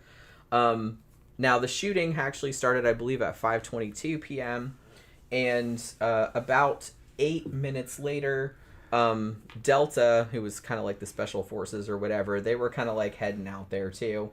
And they also had to wait for a boat. So they actually didn't get onto the island until 6:25 p.m. Now, by the time all the cops got out there, it took them a while because, like I said, they didn't have a lot of resources, I guess, because they were being... And I think that that's why he did the bombing first, because he knew that all the resources would be deployed at the bombing and that they wouldn't have the resources to come to the island. Diversion. That's why he did that, I think. And that's exactly what happened. So it took him a long time to get out there. But by the time they did get out there, like I said, he'd already killed 69 people and, wounded several others. But he did surrender pretty much as soon as they said, we're going to shoot you if you don't surrender. And he laid down his guns and surrendered. Now, according to reports, he had actually, Anders, had actually called the police to surrender a couple of times already. Like, he called the emergency number, which in Norway is 112. And he called at 6:01 and 6:28. I mean, he still kept killing people, like, in between the phone calls.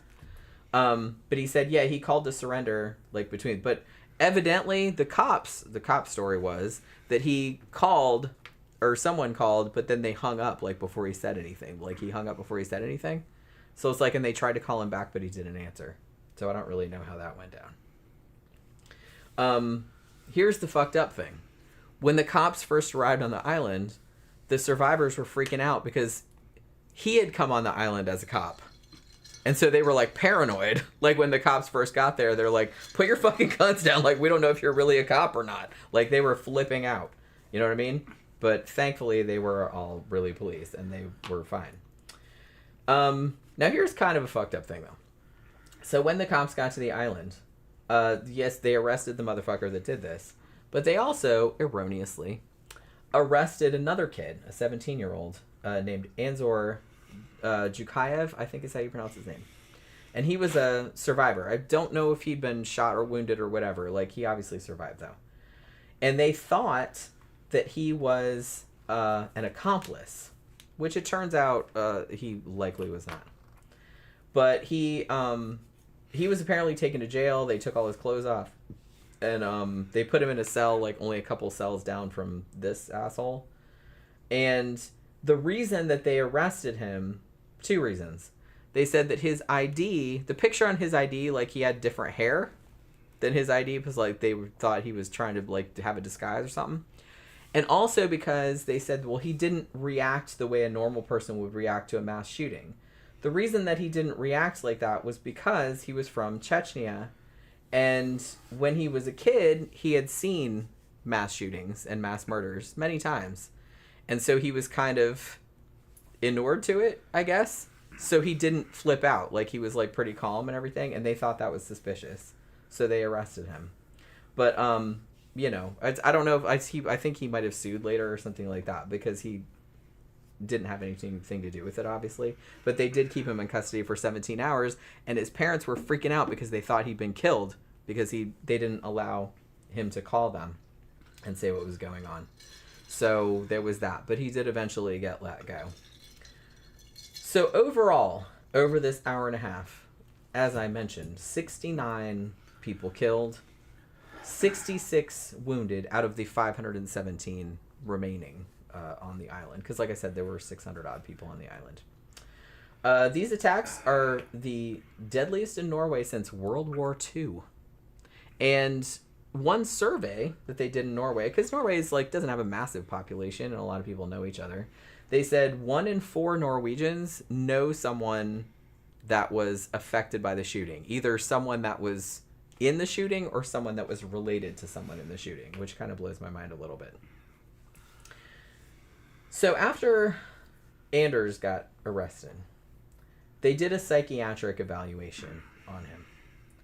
Now, the first psychiatrist diagnosed him with paranoid schizophrenia and said that he had been psychotic at the time of the attacks, therefore criminally insane. Now, as soon as this came out, pretty much everybody was like, nah, bro, that's not right. So that, it got a lot of criticism, you know what I mean? Because it almost seemed like they were trying to exonerate him a little bit, saying, oh, he was psychotic, he didn't know what he was doing. It kind of went through, but and apparently Anders himself was very offended by this diagnosis, I guess. But because there was so much public criticism around this report, they actually did pay for a second psychiatric evaluation, which happened in early 2012. And this examination said, no, he was absolutely sane when he did this shit. And basically they're he suffers from narcissistic personality disorder and maybe some other shit, but he's not psychotic. He knew what he was doing. He's planned this for years and years. Now, remember I said that quote-unquote manifesto thing? Yeah. 1,518 pages. A plagiarized shit. It was a compendium. Yeah. Okay. It was called 2083, A European Declaration of Independence. Now, he put the name Andrew Breivik on it.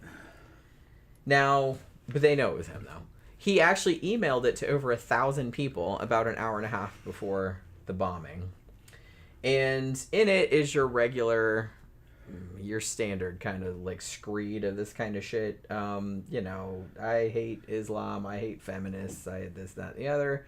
And basically he compared himself to the Knights Templar, or a knight in general. I'm trying to... He was a self-styled motherfucker. Yeah, I'm trying European history. Yeah, he basically... One of the things that he said in there was that he thought that they should bring back the Crusades, to get the Muslims out of Europe or whatever. Well, look, to be fair, the last 1,000 years of European history is basically Christianity keeping Islam out of Western Europe. Now, there's things to be said for that.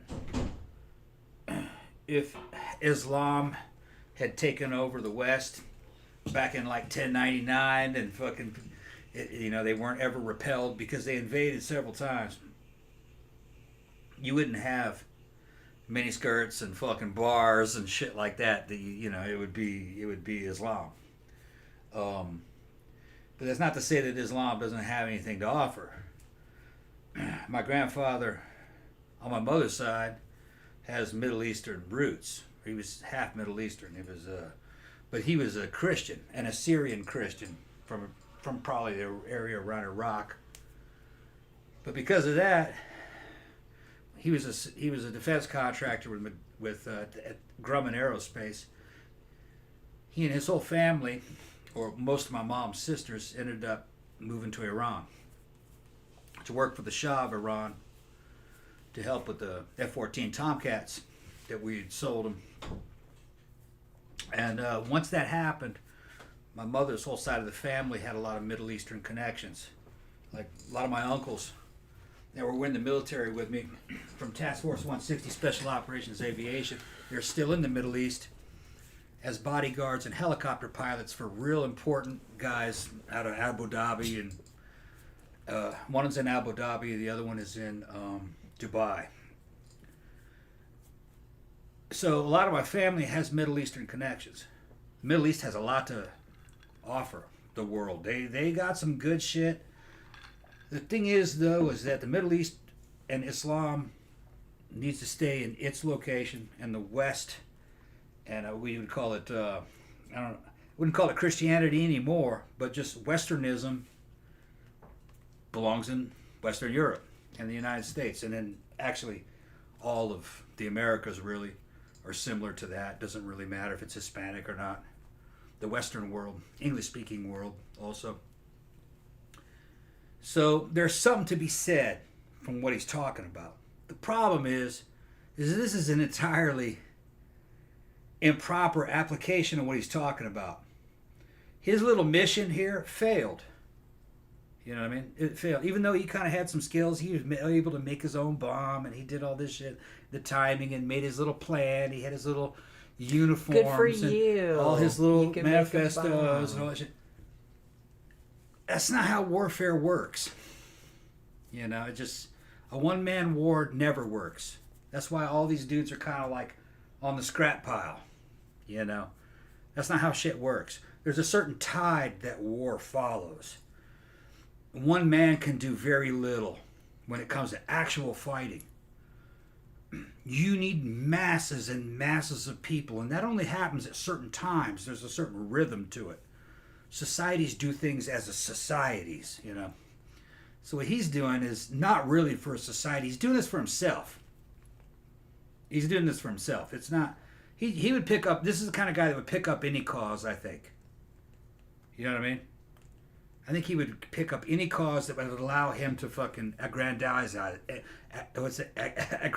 himself. You know? He would have, if he really cared about what it was he thought he was fighting for, he would have went with something that was more effective than this, which would have been, like I said before earlier in the show, information warfare. Writing books. It seems and that he talking tried to about do that. He had a YouTube channel and he had all that shit too, so. But it wasn't compelling what he's talking about. You know what I mean? Well, I don't find it very compelling. It wasn't compelling. Sounds like crazy fucking talk. Yeah. Well, I don't even think Norway had any problems with immigration. Were people complaining about that there? Was Norway up in arms over foreigners? Or is this something that he's kind of fucking imagining? I mean, the thing about it, and particularly like in 2011, I'm sure it was, you know, there's always dudes like that, but I feel like it was probably a fringe. Yeah, and he was very, very active for years on a lot of those fringe, which wasn't just Norway, it was everywhere. It was like worldwide. So I think that he was just seeing it as like a Europe-wide problem, and he was going to fix it, evidently. If it's fringe, it's fringe. It means that the tide of war is not there. It's not in your favor. It has to be mainstream.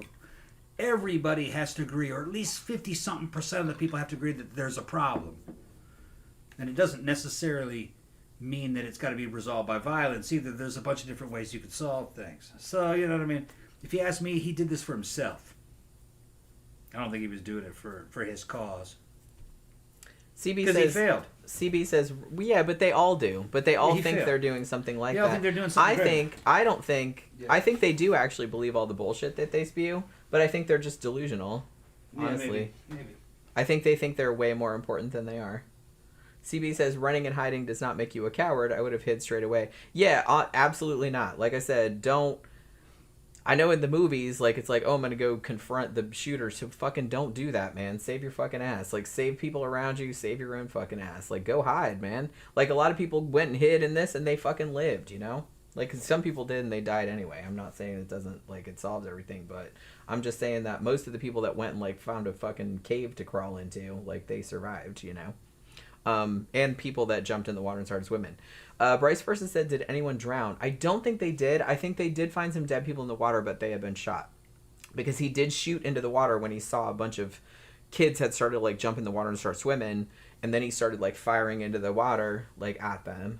And I think he did hit some of them. I don't think anyone drowned, though. But most of the people that jumped in the water to swim, like, they survived, but that was not because they swam all the way to the other shore because it was too far. It was because there were all these people coming in boats, like, trying to pull them out and, like, help them. So there was that. So yeah. So, like I said, dude, big admirer of the Unabomber, and actually kind of, I don't want to say well, I can say he just plagiarized shit, or he just kind of like had stuff that sounded a lot like what the Unabomber said, except just substituting some words every now and then.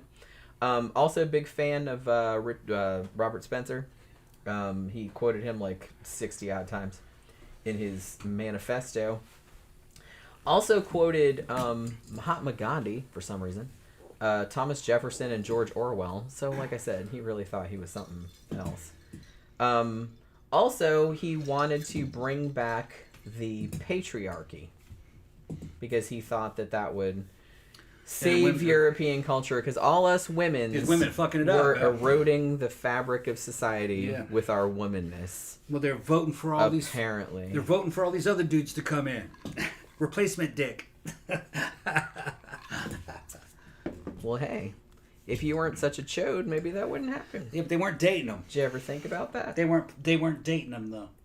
So, but I'm making a joke, really. Yeah. But I'm just saying it's like these type of dudes, I don't fucking know. I don't fucking know where their head's at. But yeah, so he's crying about all of that kind of stuff. Now, so, yeah, he considers himself a conservative nationalist. That's what he calls himself. Also, that's not conservative. Also big admirer of the Tea Party movement. Yeah. Which I guess that was still a thing in 2011. That's kind of morphed into something else now. But the weird thing about it is that even though he saw himself essentially as a crusader, I mean, I don't think I'm exaggerating. I think that's how he saw himself. He was the Western version of But a he jihadi. didn't consider himself particularly religious.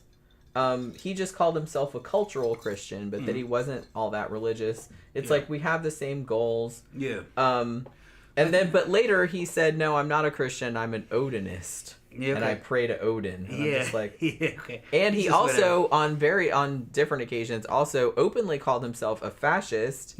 And a National Socialist, i.e., a Nazi. So he's not ashamed of it. He's actually pretty proud of it. When they brought him into court, he did like it wasn't exactly the Nazi salute because it was like the fist, but everybody knew what it was. He used his time at trial as a platform to try and get his ideas out. And he even told the police that the reason why he did it was because he wanted people to read his manifesto. Well, it makes sense, I mean, in a way, because Europe's highly polarized. Really all they knew was monarchies, theocracies, Nazis, and commies. That's what ruled Europe for a long time. It wasn't until World War II America came in there and took about half of it. The Soviet Union had a lot of the other part of it, and then they collapsed. So there's not a lot of political diversity in Europe, everything's socialist. So basically, from the American viewpoint, it depends on how. The thing is terminology is kind of hard to. Certain things don't translate across of fucking political systems too well either, But he's just kind of a nut. Yeah. I mean, just kind of a you nut. could say that. Because he's throwing Nazis in with everything else, and whatever.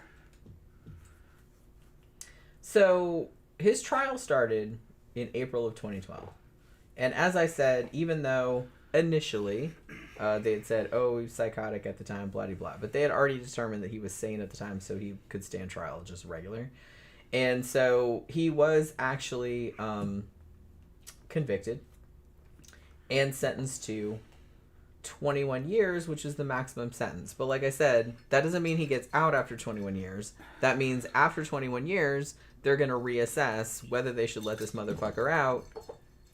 It's essentially an indefinite sentence is what it is. Because I think a lot of people flipped out when they heard he only got 21 years. But that doesn't mean that he just gets out after 21 years. That just means after 21 years, they're going to reassess and see if he's still a danger to society, which I'm sure they will find at that time. And then they can just they'll just keep doing that every 5 years. So he'll probably be in there forever. No, they're never going to let that I don't think they're ever going to let him out. Yeah. Nor should they, no, honestly. No. Yeah, he should just stay in there. And like I said, the more he cries about the inhumane conditions that he's living in, the longer I want him to stay in there. Because Yeah. He just pisses and moans about everything. And I'm just like, oh my God, it's so awful for you. You poor thing. It just kind of delights me that he's complaining so much about it. John says, y'all timed this perfectly for what's going on in fucking in the UK and Britain. Yeah, I've been watching that too. I was talking to one of our listeners. He hasn't been on for a while. His name is Weapons and Stuff. And he's a British guy. And he was into like gas masks and military paraphernalia. He live streamed today and was giving out some new information that was going on there. It's oil and water, all right? Western Europe is a liberal, secular society. Religion just doesn't mix there, you know? Any religion, even Christianity doesn't do too well there. Middle Easterners are Muslim. Some of these guys are from other Muslim countries. They're conservatives. They would be considered conservative fucking religious conservatives. And they walk around, they see dudes wearing dresses and women walking around what they consider to be half naked. They're going to be like, oh, we got to bring the word of God to these people. We're not going to be like these fucking No, it's okay. heathens and shit. We don't need So that. there's going to be problems, you know. I got Muslim friends, you know. They're from Saudi, and they're a little, the level of education's a lot better, you know what I mean. Some of these guys over in England, you know, they're coming out of places like Pakistan and Bangladesh, and they're incels basically. It's trouble. They see Western women as whores, and they're going to disrespect them, you know. It's right-wing religion is what they're doing. And it doesn't mix in a fucking liberal, secular society. Christians couldn't do that either. But British government has not handled that shit well. And that's just going to blow up. It is blowing up. It will continue to blow up. You're watching shit unfold, you know. But this has been going on for 1,000 years in Europe. Between the West and the East. So this isn't anything new. People always like to think that they're special. Oh, it didn't happen now. We're in the modern world. Every fucking era thinks that they're in the modern world, and that could never happen now. Humans are unchanged. They're exactly the same as they were 1,000, 2,000 years ago. Yeah, take the long view, baby. Yeah, they're exactly the same. The difference is just the language that they're using, the references, the cultural references are different. They would describe it their own way, using like religious terms, but they're basically the same people. And it ain't going nowhere. It's just going to be another crusade. They're just not going to call it a crusade. That's all. They're going to call it ethnic. They're going to call it ethnic turmoil. What do you think the fucking crusades were? The crusades were ethnic turmoil. It's going to be this. It's going to be like that. A bunch of people going to get killed. Governments are going to get toppled. So here's the thing. So even though he was convicted, like he actually pleaded not guilty, which is crazy to me, but okay. He pleaded not guilty. Of course he's not guilty. He's fucking happy about it. Yeah, because he thinks he's, like I said, he used the trial as like I'm defending the country. Right, and everyone's like, not really, piss off. Yeah. So, you know what I mean? Just go to jail. Little stupid person. So yeah. But he didn't appeal, though. So that was kind of what they did. Now, the thing about it, I love that he said this. I love this for him. That he said, oh, he's not going to... I don't recognize the legitimacy of the court. Yeah. Like, to find him guilty. Yeah, yeah. But I'm not going to appeal because that would legitimize them further. There you go. No, he's fucking edgelording like a fucking... He's edgelording. Like I said... That's how you do it. Just, if you want to like piss me off more than anything, it's like you do this kind of shit, which is horrific enough, and then you have to do this stupid 12-year-old edgelordy shit. Ugh. That just makes me want to fucking turn your ass inside out. I hate that. Just knock it off. God. I see what hand he's playing. Okay. Jesus Christ. Yeah. And then, and it gets worse. So he's like, I want to recognize the legitimacy of the court. Yeah. You know what I mean? I'm picturing someone that we know. I'm sure. Yeah, you know what I'm talking about. You know exactly who I'm talking about. The little short motherfucker. Yeah, don't say his name. Yeah. But yeah, I'm picturing a person that we know that's... Yeah, you're not legitimate. He's not like a mass shooter The thing is, that we though, know is that of. this dude but wasn't he's religious. kind of... He wasn't religious enough to say, I can only be judged by God in God's court. You know what I mean? But he couldn't pull that out of his back pocket because he was just I'm a Knights Templar, bitch. Yeah, he wasn't. He was just a I'm cultural... saving all of you Yeah. people. Yeah. I'm saving all of you poor white people from the invading hordes of brown people. Yeah, and it's just so funny that fucking, Or as far as I something. know, Norway, a guy from Norway really wouldn't have much claim to a problem compared to, say, somebody in like France I or said, in this England. dude is like a whiny little bitch. He's just kind of, as we will see. So they put him in jail. And like I said, this is Norway jail, okay? It's not even like an American jail, or it's not like jails in like Central America or anything like that. This is like a pretty... He's in isolation, but he's in like essentially like a little apartment, kind of. But they don't let him out or nothing. He's got his own bathroom. He's got books and shit. It's like, it's not, like I said, he's not shitting in a bucket or anything. However, despite the decent conditions, despite how a lot of Americans who are living in motel rooms and stuff would kill to fucking live in something like that, even if it was prison, this bitch wrote a 27-page letter complaining about stuff to the prison authority. 27 pages. He's like, oh, well, the prison director doesn't like me. He's trying to punish me, like, specifically. I want to be able to communicate easier with the outside world. I want a PlayStation 3 to replace my PlayStation 2 because it has better games on it. He whined that they were only giving him, like, children's games instead of, like, grown-up adult games for his PlayStation 2. Yeah, they gave him the bottom of the barrel games. And he wanted, What it is, they didn't want to give him any shooter games. Yeah, I think. That's right what it was. He wanted he wanted a sofa. Yeah. He wanted a better gym. Okay, yeah. Get better, Like 27 pages, yo. Yeah. And he's just like complaining, and then he threatened a hunger strike. At which point, I think if I was the prison officials, I'd be like, "All right, starve, bitch." Do you know if he had any fans? Did any girls fucking stalking him? No, you know what? I don't know. I would think he I wonder would. if they do that in Norway. Or is that Maybe just not an in Norway, American thing? Yeah.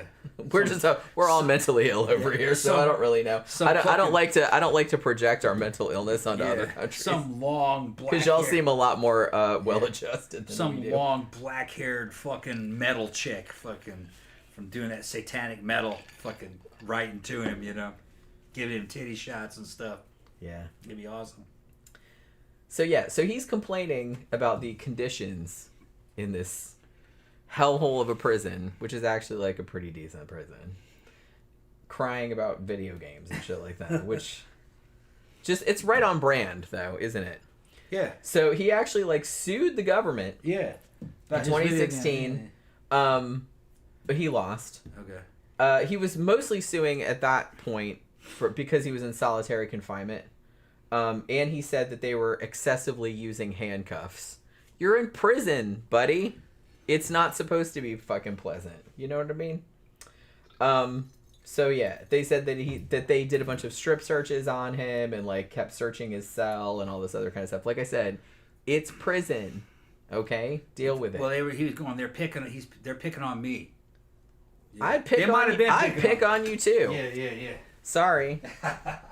I would also pick on you. So because you suck. So he actually when he kind of sued about that, like he did win a partial thing, like, and I think like he got some monetary settlement. They wouldn't give it to him though, like it's just his lawyer would get it or something like that. But then like a year later that got overturned, so he didn't even get anything. Now in 2022, he actually applied for parole, again suing, because he thought he should get parole, and again the court said, nah, like you're pretty much are the same as you were before, so we are not letting your stupid ass out. And then earlier this year, in January 2024, he sued again, talking about his isolation, and he said that the conditions were inhumane and that he was suicidal. Boo fucking who. Like I said, do it. No one's stopping you. Oh, I'm going on a hunger strike. Oh, I'm going to kill myself. Okay, don't threaten us with a good time. You know what I mean? It's that kind of thing. So he didn't do it, though. And so he sued about that. But again, he lost that case like a month later. Now, and the funny thing about that is that during the testimony in that trial, he actually cried. I'm sure it was fake. But he cried saying, oh, how sorry he was for what he did. Oh, my life is a nightmare. Blah-de-blah. Wah. So, you know what I mean? It's that. Jesus. As if he wasn't already hateable enough. You know what I mean? Like, he just has to pile it on. He just has to pile on. Now, he does have another trial upcoming because apparently he just can't help himself. He doesn't have anything better to do, evidently. He can't just shut up and stay in his room and play his fucking PlayStation. Children's games. Or read books or whatever. But so, in November of this year, there's another trial, like, where he's suing again for the possibility of getting paroled. Like I said, he'd sued in 2022 because he wanted parole, and he lost. I can't see him winning this one either, but they're going to do it again in November, I guess. And then in December, they're going to do another... He's suing again for the isolation and the human rights violations and blah-de-blah. And I imagine he's probably going to lose that as well. And the more he does this, I just kind of feel like the more he's just pissing people off. Like, you're just ensuring that you're absolutely going to stay in there forever because you're just getting on everyone's fucking nerves. Xanada points out that I was calling somebody short. Yeah, that motherfucker was short. He's fucking shorter than me by far. That motherfucker's what, maybe 5'1"? Yeah, the dude that we're talking about, who every time we talk about, like, some know-it-all douchebag, this is the first person that I think of. He's terrible. And he's really short. He's shorter than I am. He's maybe 5 feet then. Yeah, because I'm only 5'2", 5'3". Yeah. And he's he's shorter than me, like, significantly. He had a really cute girlfriend who was, like, fucking blonde with fucking hair down to her waist, and she was maybe 6'1". Yeah. So I was saying, fucking... Short guys want to fucking think you got it hard? Nah, man. Tall women have it hard. Yeah, way harder. Much harder than a short guy. Some of those really tall women are with these little short dudes. Because they're on the either end of the spectrum. They're just alike. I don't know, man. Yeah, Tammy said, yeah, give me a free apartment with all utilities and 3 meals a day. Plus, I don't have to work. Call that prison if you want. Yeah, that's what I was saying. Like, when I saw the cell, I was just kind of like, I'd live in that. The only downside is that there's no women. Well, I don't care about that. Yeah, but he does. Well, he does, yeah. Well, then you shouldn't have fucking done it. He does. Yeah. You should have thought about that before you planned this stupid ass bullshit for 9 fucking years. Nothing but built a bomb and just like shot a bunch of random ass innocent teenagers that didn't do anything to you. Nothing but just a bunch of dickhead criminals walking around in there. And he doesn't. Well, no, he doesn't even see them. You don't see him? No, he's in isolation. Shit, he's probably the only person he sees is guards. He's probably and doctors, if for shit. That bitch is probably half crazy by now. Well, he was crazy before, so I'm sure that doesn't help. Yeah, but I don't know. Like if he'd been over here, he probably would have got the death penalty. Oh, he got killed. Yeah, death penalty. He killed how many people? 20-something? 77. 77 people. Damn. Oh, yeah. 8 in the bombing and 69 on the island. Oh, yeah. He I didn't realize it was that many. I thought it was... Yeah, 77. Yeah, and he wounded hundreds. Yeah. Yeah. Like, because some people got shot but survived. No, he'd get the death penalty. There was one dude that got shot in the head, and the story I heard was that he, like, when he talked about it later, like, he actually reached up and, like, felt his brain. Damn. And he lived. Damn. Don't pull anything out, bro. Yeah, but he I can't imagine. It must have been fucking horrifying. Here's another thing. Here he would have never been taken alive. The cops would have killed him. Yeah, they just would have plugged him probably. Yeah. Which honestly, they wouldn't fucking worry about the fucking system, jamming up the system with that dude. In a way, like, here's the thing. I'm kind of 2 minds about this because I kind of feel like political terrorists like this. Yeah. I often wonder, is it better to just like plug them and make them a martyr because they have followers? This motherfucker does, like all these kind of motherfuckers do. Or is it better to just throw him in prison and just forget about him and let him rot? His followers, though, are probably dudes that can never do anything. They're probably fucking wimpy as shit, just living vicariously through the internet. You know. Well, that's what most people. I mean, yeah. Yeah. So most of these motherfuckers I wouldn't worry are about like that. followers, But yeah. see, you never know, because one of them might bust out and do some shit, because they do. You know what I mean? But you never know like which one it is, because He probably would have busted out anyway. He just would have had another dude that he would pick up as inspiration. You know what I mean? But what do you think? Is it better? Is it better to just kill them? Yeah. And make them a martyr, or You're to not just making throw them a them, martyr. or just throw them in No, prison killing somebody is not making him a martyr. and let them get old so everybody can see how pathetic they are? No, then you're supporting him. Yeah, but I don't. support Yeah, I guess. Killing him does not make them a martyr. That's a misconception. Now, if a person was a political leader, yeah, maybe, but he's not a political leader. The cops fucking plug dudes fucking right and left fucking all the time, and they're not martyrs. They're forgotten. Had the dude been plugged on sight, people probably have been less curious about him because less would have come out.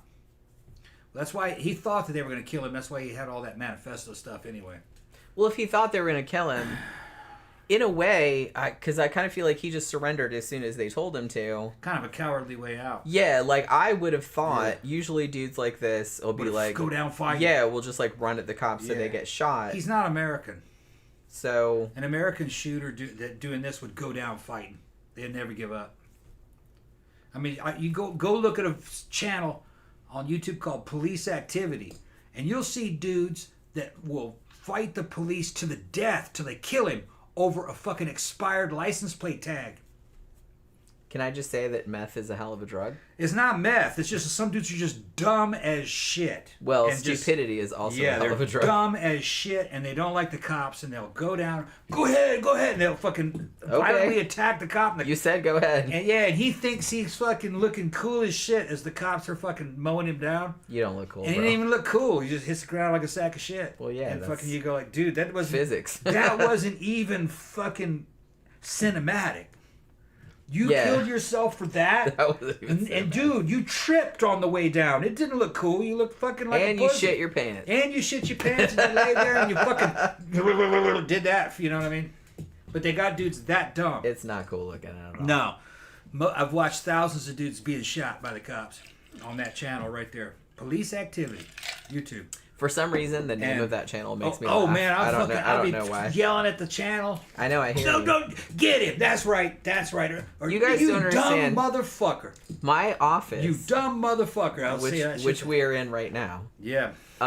is down the hall from the bedroom. Yeah. Where Tom She watches can hear TV. me reacting to this. And I can, even with the doors shut Yeah. and the bathroom fan on, because I put the bathroom fan on to kind of try and Yeah. drown out the TV Yeah. because it's loud, and so I can hear because I have meetings and stuff in here. So, but yeah, like I'll be in here and I'll just hear him like yelling at the TV, or so Yeah. I'll hear like the TV, like all this gunfire and I'm screaming. yelling at the cops. And then, like, I'm he's yelling at the yelling. cops. I'm yelling at the And I'm offenders. just like, it all depends Do on. you mind? I'm it trying all, to like. it all depends on what's happening. I'll be criticizing what because however it's going to go down. But I've watched thousands of those dudes kill themselves for basically no fucking reason. I But will- in their mind, they're the fucking star of the show. They're the guess. lead character, and this is an important event, and you're standing up for what you believe in, and it Oh my just looks God. dumb as fuck. It does, yeah. It looks dumb as fuck when you die. People immediately forget about you when you die. Pretty much. I mean, and they It's kind of sad, like, but true. and then in the comment section they're laughing. like, look at that dumb Yeah. motherfucker.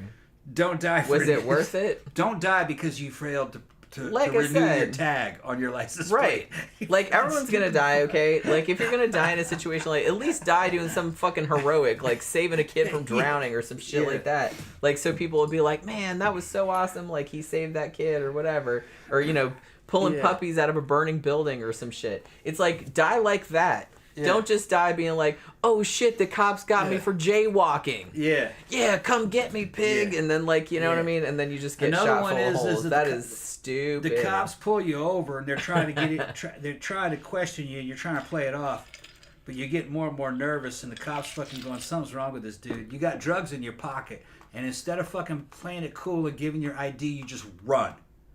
And the cops hanging onto the side of the fucking vehicle that you're driving through the fucking 70s, 80 mile an hour. All the cops are behind you. You got one cop hanging onto the fucking vehicle. All right. And fucking he's trying to get you out. he's fucking hitting cars, clipping cars on the way, and fucking then that cop hanging from the fucking side of your car has no choice but to plug you right in the head. Because he's hanging from the door. Because you had some fucking crack in your fucking pocket. Yeah. Which you would have only you're done getting to get in months, trouble for that, maybe but a it's year not or so, yeah. that big of a deal. Yeah, so you honestly did all that shit and got yourself killed over a little bit of time that you were supposed to do. If you do the crime, you do the time. I swear to God, that's a fucking dude thing. Like, dudes do stupid shit like that, like, all the time.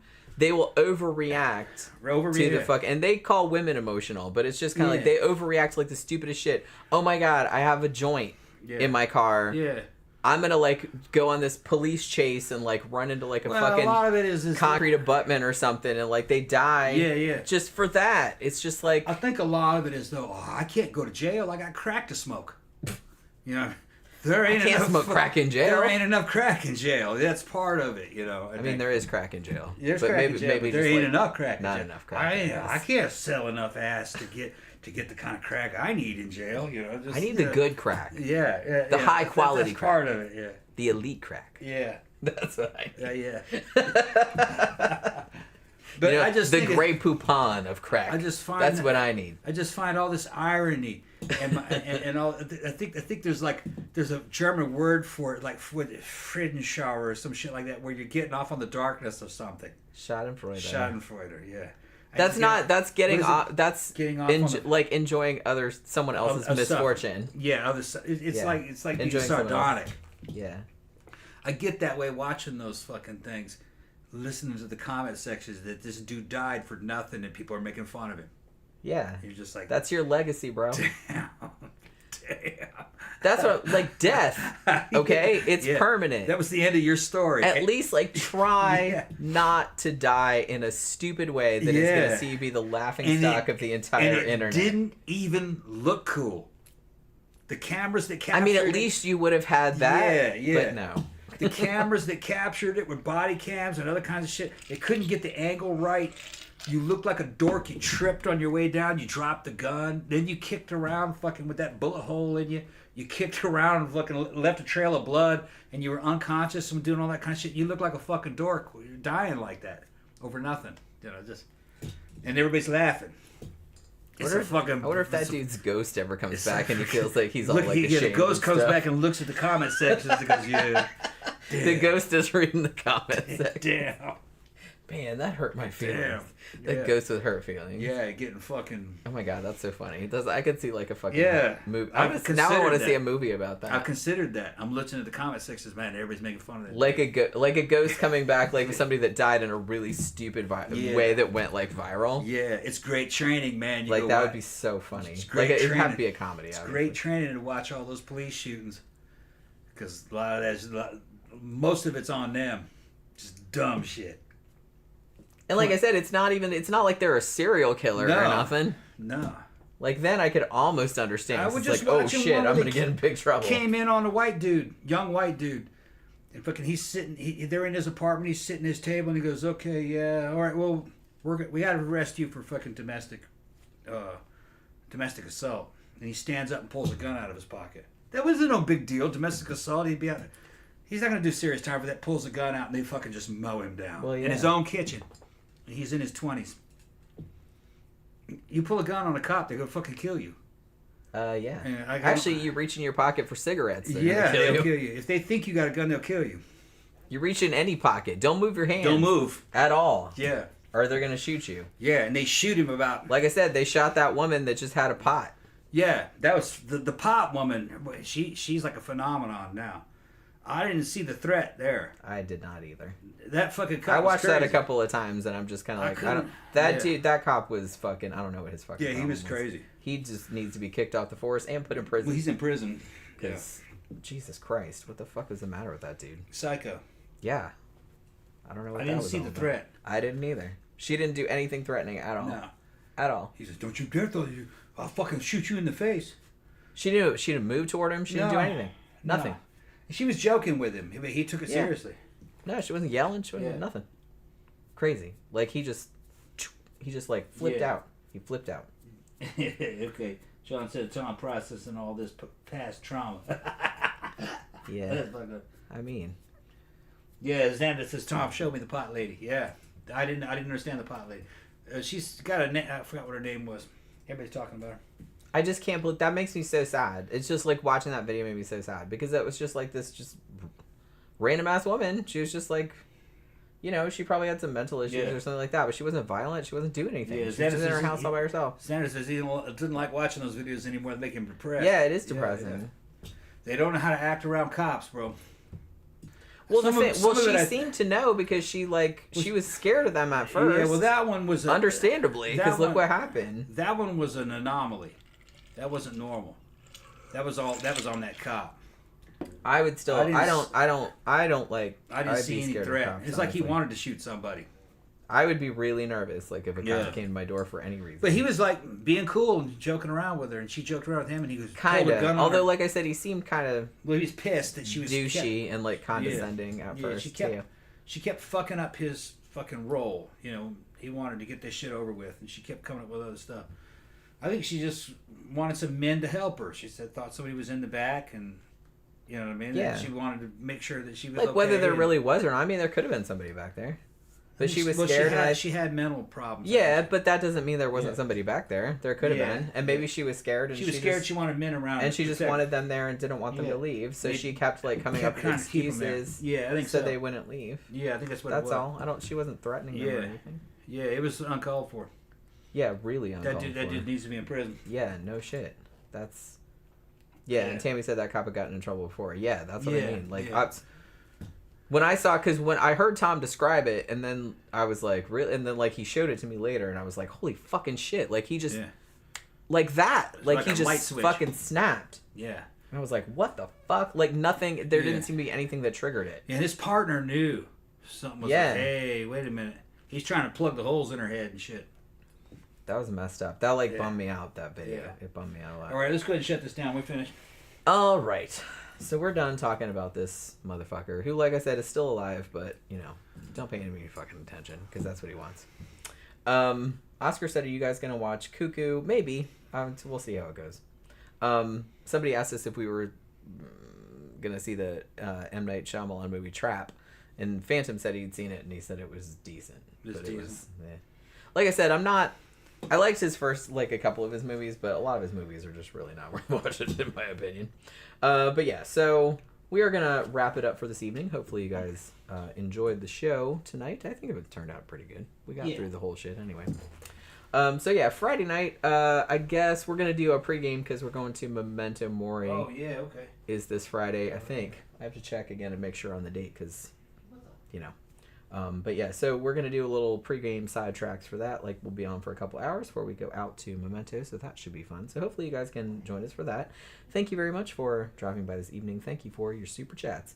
And we will see you guys again on Friday night.